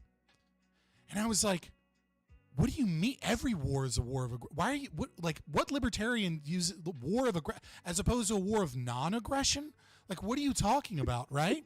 And it's like when you look into the history, it's like, what did Israel do in the 6-Day War? Israel's done a lot of evil shit, but what did they do? Well, Egypt took over the Suez Canal. Then Israel got the UN involved. The UN tried to negotiate peace because they took over the Suez Canal to stop all trade to Israel. They blocked off international trade routes to Israel. Then the UN left because they couldn't find a peaceable solution. Israel did not attack until air bases and troops were deployed at their border, both in Jordan and in Egypt. And then Israel started the war, right, by bombing an airfield with airplanes that were ready to invade Israel. And it's like you have Dave Smith and all these other people going, the war of aggression that Israel did. They didn't need to do this. It's like, if you were going to find a war that was justified, there's no better example than them going through every part of the process just to have their trade route back open and for the contracts that these people had maintained. And then they put troops on their border, which is an act of war. And it's like you use this weird, and I'm like, where does this term come from? Well, this term comes from Scott Horton, but where does that term come from? It comes from leftists and PLO people that are communists that hate the nation state of Israel because they help support America's, liberal democracy, Western hegemonic capitalist power system, and they hate that. And it's like you're telling half of the story, and in no part do you ever inject libertarianism into the conversation. It's like, I agree with you. Israel needs to stop fucking bombing people. But the story that you're telling is half a story, and where is the libertarianism in this? At least sprinkle some in. You know what I mean? Fuck. Look, this is an unprovable accusation, so I don't really bring it up, and I don't talk about it much because it just comes off kind of nasty. But I do get more and more skeptical that several of the people that we've just been talking about are really enjoying the clout that they get from talking about these issues as if they were mainstream commentators instead of libertarians. If they don't talk about the libertarian solutions that would be wildly unpopular, they'll keep getting invited onto what that British dude's show or on Joe Rogan. You're right. If they just keep commenting like anti-war, like they're trying to come off like anti-war right is what they're going for rather than libertarian. Yeah, and I just keep being suspicious. Like, are they really? Are they in this for clout? Is that what that tells us? Are they in this for clout? Is that what we need to take away from this? Because I want to be careful. I want to be careful about attacking the largest speakers in our movement. Right? I give them the benefit of the doubt. That's what I'm saying. I agree. That it's subconscious. Because I myself have had that same issue, right? Where audience capture and trying to maintain an entertainment program and a show, it becomes very easy to lean into things that you believe, right? But that you don't, but aren't your highest principle belief, but they're the beliefs that allow you to keep proselytizing, that allow you to keep speaking. And like I said, that's why I think if you are a content creator, just full stop. If you are a content creator in politics, even maybe not even in politics, in general, you occasionally need to take an entire month off. And even if it hurts your channel, because you get so much perspective by just stepping back and being able to view who you were and going back out, touching grass, spending time with family, going back out into the real world a little bit, and then reevaluating your own arguments and your own positions and what you were preaching. With a fresh look on it, because so much of it is subconscious. So much of it just kind of happens naturally.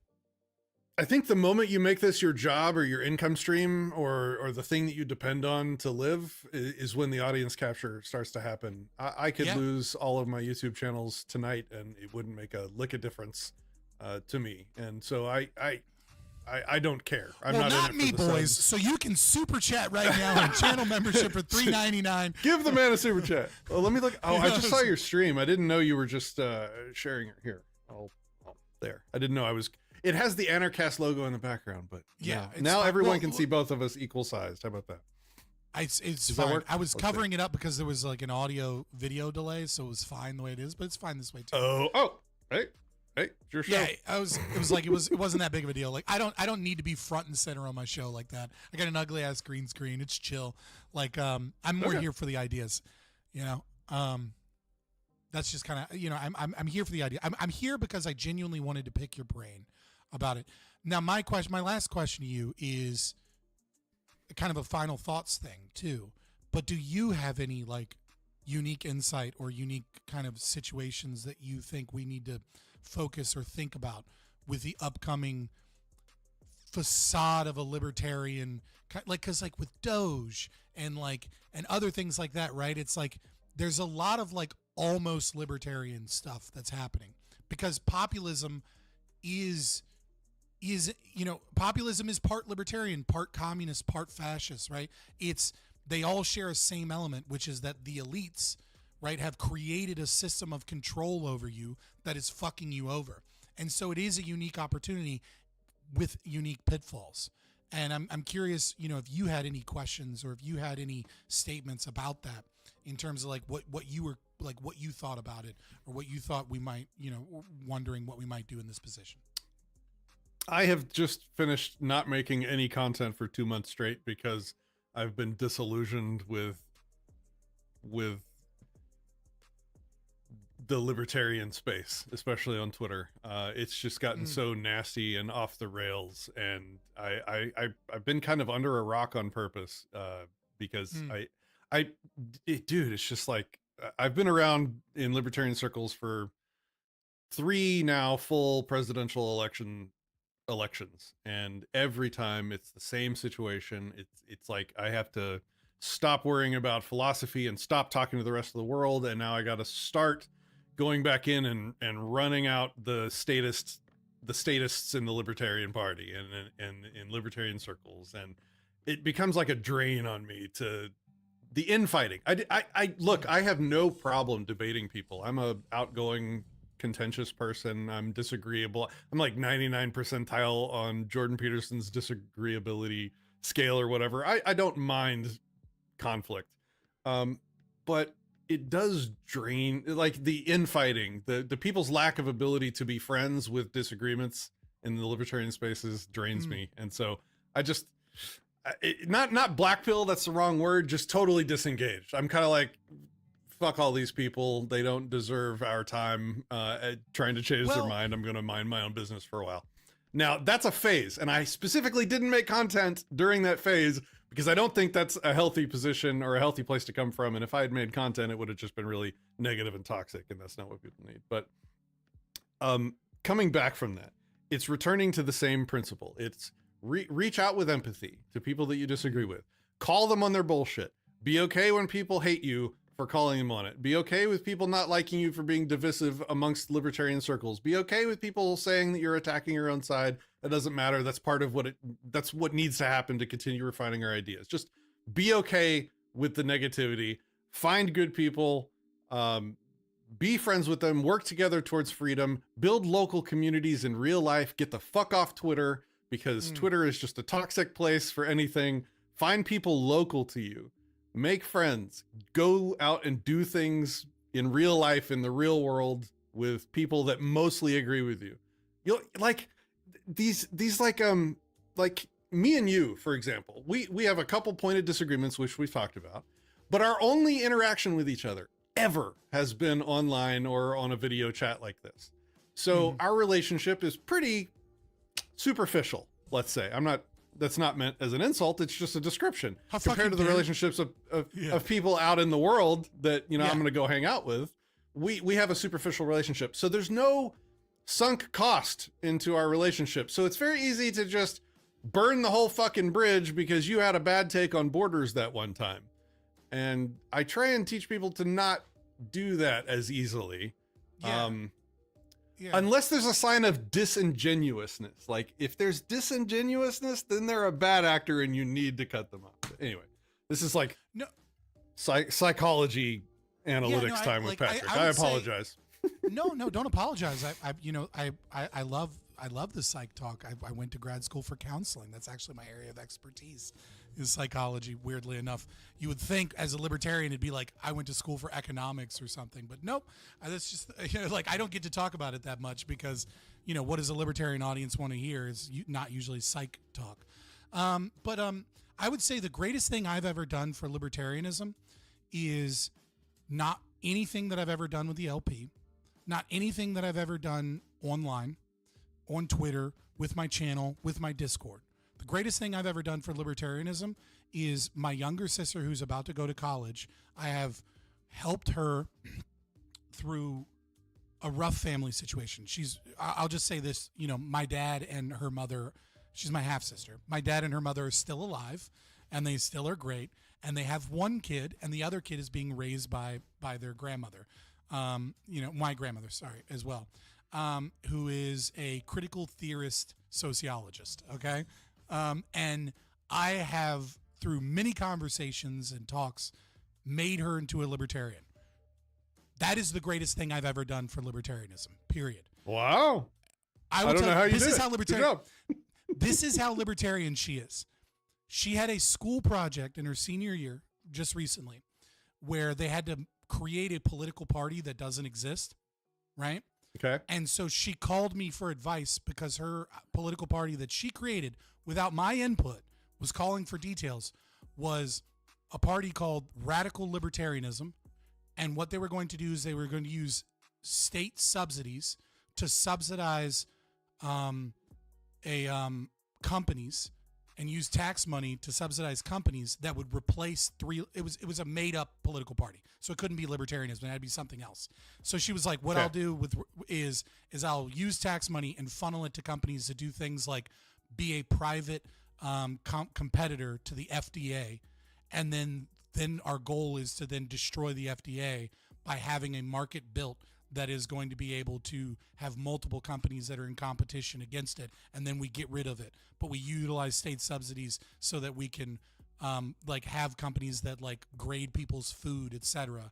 And then we can get rid of the FDA, and the market doesn't have to respond because the market has already taken it over, and we just get rid of the subsidies and allow the market to do it. That's the level of libertarian thought that my sister is at now. And she's going into college hoping to be a lawyer. So you brought her a long way. That's pretty amazing. Right. Nothing that I've done for libertarianism in terms of online spaces or anything will ever be able to match genuinely making a family member that loves me and that I love a full-blown libertarian at this point. And you're right. The people in your life matter, I think, far more than the people online. And we have to remember that. And we have to remember that those superficial relationships, it's all too easy for us to burn a coalition because we have so little investment in them. And we need to recognize that, it can be a thing of dominoes, right? You can only burn so many bridges before you're ineffective online. But also, if everybody's doing this, before our entire movement is ineffective, because we were too concerned with purity that we forgot that we still have to build some level of coalition and be like, hey, I disagree with you, and it's okay that I disagree with you. Are there things we can work on that we agree on in this regard? Now, caveat, not like the fucking LP doing anti-war shit with literal communists, okay? History has told us when it comes to Benjamin Tucker, when it comes to Sade, when it comes to the LP as well, that when you align with communists, the communists just get violent and fuck everything up. Don't align with communists on shit. Speaking from a former full-blown tanky, don't do that. It's stupid. Go ahead. Sorry. You should drop the mic and end the show on that. That was exactly what needed to be said. No, the last thing I would recommend to people is something that works very well for me is get off of text. Text is the next to Morse code and smoke signals. Text is the lowest bandwidth form of human communication. Get people into voice chat, get people into video chat, meet people at a bar for a chat. If you're near enough to do so, meet in person, go have a beer, go have some barbecue, go eat some meat, whatever. But if you can't do that, get on voice. Just have voice chat, voice call. You can do that so much easier than hours of keyboard banging on Twitter and other stuff, and you'll get so much farther, and you'll preserve relationships so much easier. The more bandwidth you have in the conversation, the more of the other signals that we depend on are there for you. So that's my recommendation. Get off of tech. I appreciate that sage advice. I've learned a lot. Okay, well, maybe not learned so much as reinforced and relearned the importance of starting at the basics with a lot of conservatives. Maybe it's time to go after the left.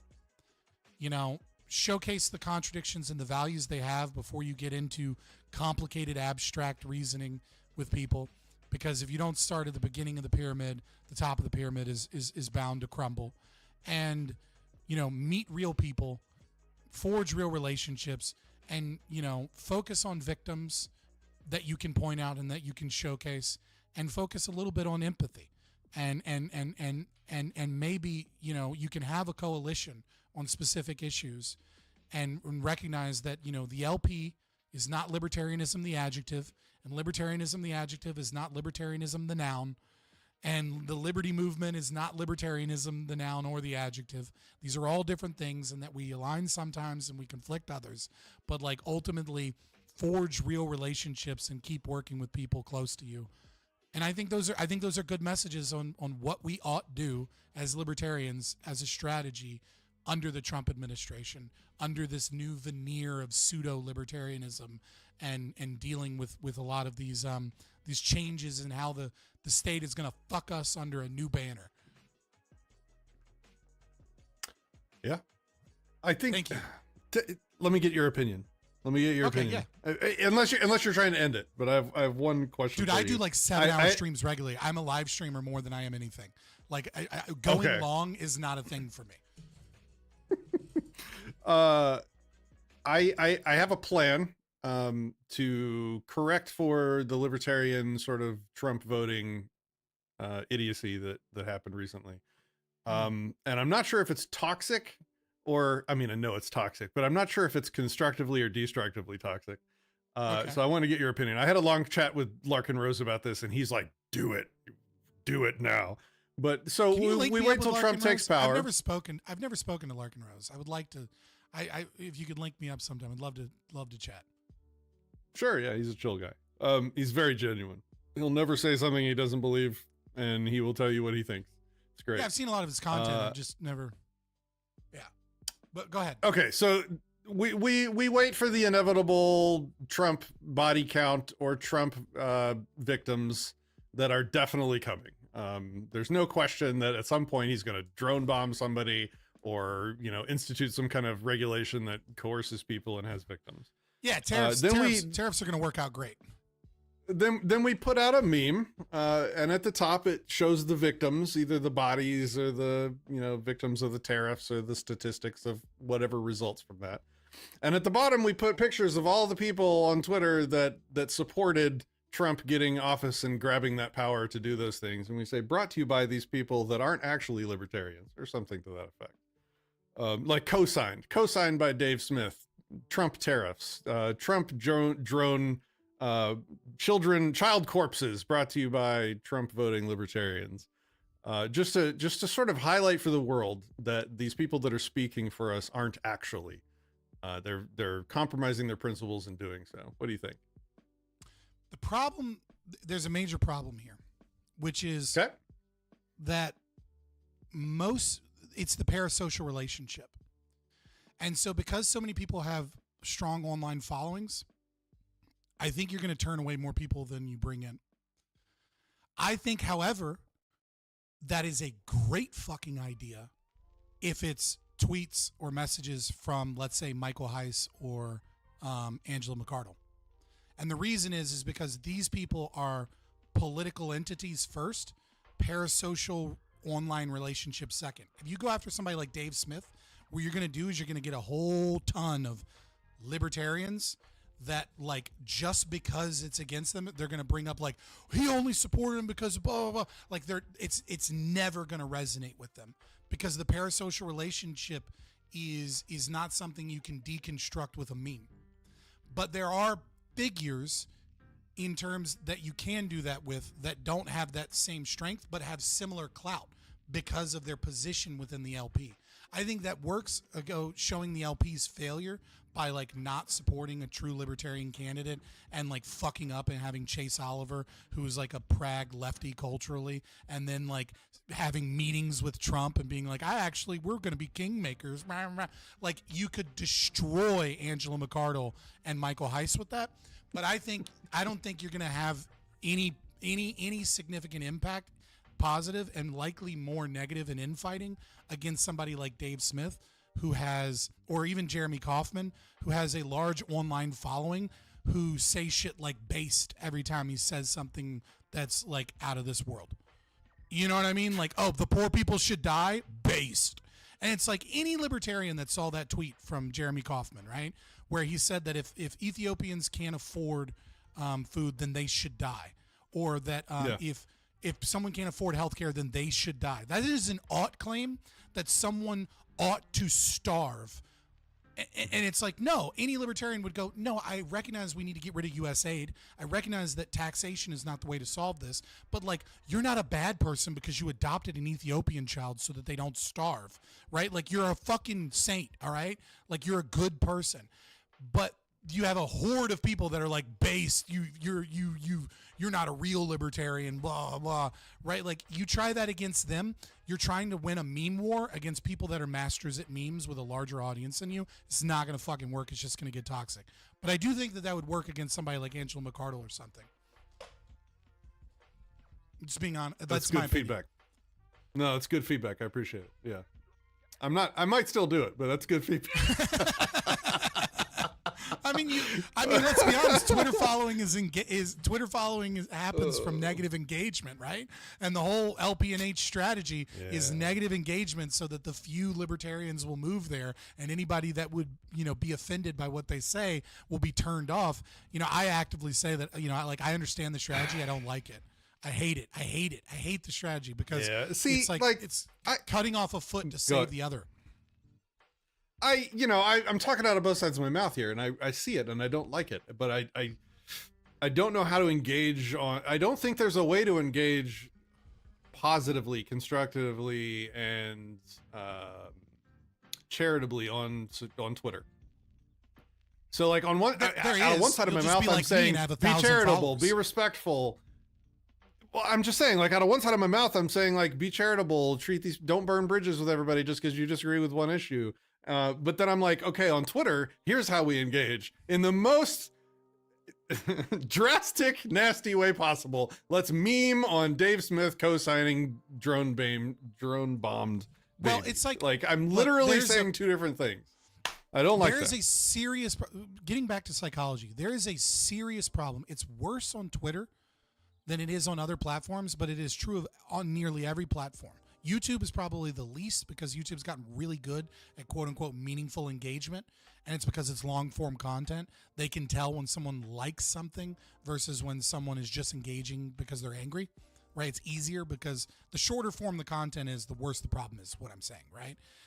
But nevertheless, there is a serious problem with social media where when you enrage people, you get eyes on whatever it is. And the best way to grow a Twitter audience, and people can laugh at me because I only have 1,000 followers, which, by the way, I had 1,700 before I was banned the first time, and then I had to build up another one. But but that's totally not me. That's just my an employee. But yeah, the best way to gain engagement is to say something between the range of 100 to 115 IQ, or between the range of 85 to 100 IQ. So your statement can't be, because people don't like to be talked down to, right? And they won't engage with something that they can't fully comprehend. So it has to be within a standard deviation IQ wise that you can easily understand it. So 115 is about the cap. If someone needs an IQ higher than 115 to really get what you're saying, you're not going to get any engagement. And vice versa, somewhere between, so 85 to 115, somewhere in there. And whatever it is that you say needs to be something that your people can kind of agree with or defend you on, and has to be something that pisses off the people that aren't your people. Because that's how you get people arguing in the comments, arguing with each other, bringing two people together, one to defend the concept, one to attack the concept, and comment. And so it needs to be something that pisses off the other side, but is either based, hilarious, a troll, or defendable from your side and is within that domain. That's how you gain an audience. And what we need desperately from somebody like Elon Musk is for him to recognize this problem, bring back the like button and dislike button, not just the favorite button. And they need to utilize the dislike function and create in the algorithm a multiplier effect of like 0.6 or 0.7 or 0.8, whatever it is, to where when you dislike a post, your engagement is less meaningful than when you engage and you like a post.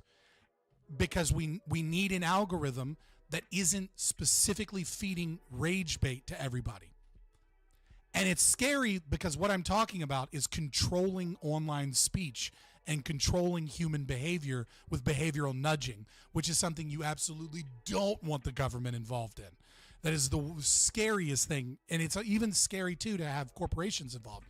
But until somebody in the market does that, we are going to continue to see that the people that rise to the top are the people that are not super intelligent. They're people that are they're midwits, and they're midwits that piss off people. That is going to continue to be the most prominent speakers of all political ideologies and the most popular until we have an algorithm that is designed to curtail the natural human condition to engage with rage. Because you can be mad about it all you want, but the fact is that humans are not evolved to live in communities of millions. They're evolved to live in a community where you know everyone's face. And when a stranger comes to town, you know he's a stranger because you don't recognize him. We're not evolved for Twitter. We're not evolved for YouTube.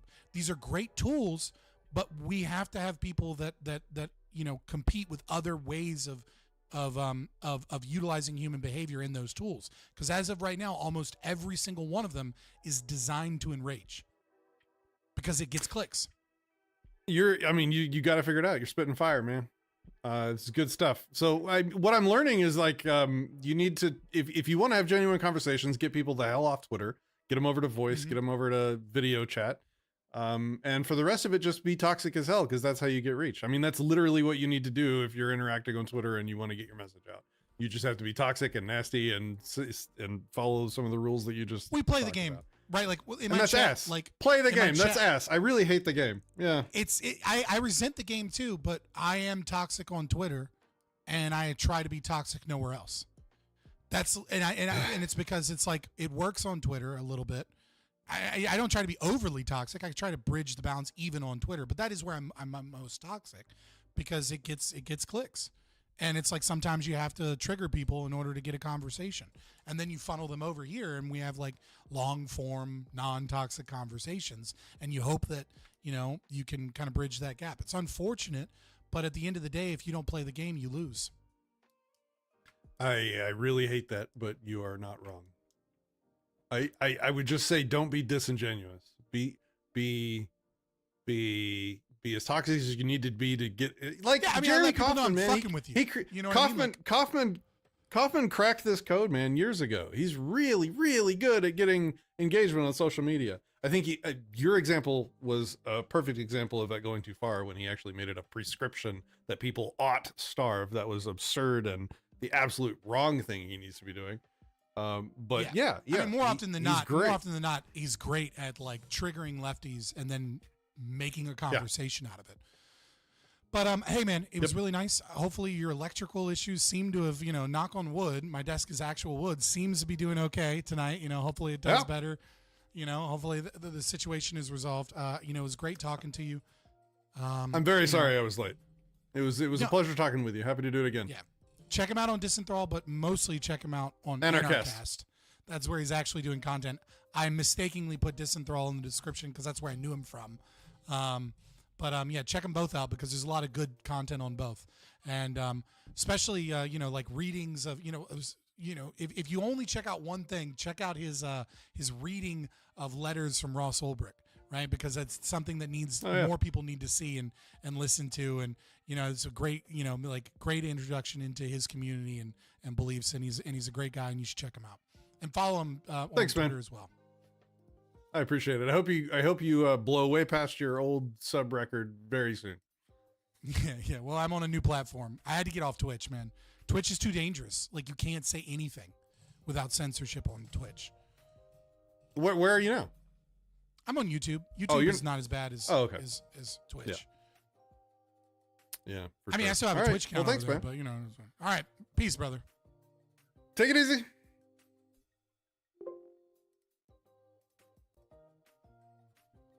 All right. Let me then do this. Don't worry, guys. I'm not having technical issues. I'm just switching cameras or switching settings on the camera.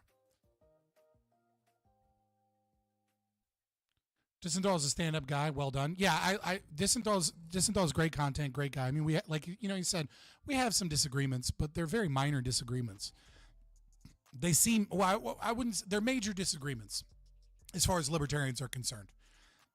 They're very minor disagreements as far as everybody else is concerned. Scott using X to describe how we end up with politicians we have in office, LMAO. I mean, it's not wrong. Am I wrong? You know what I mean?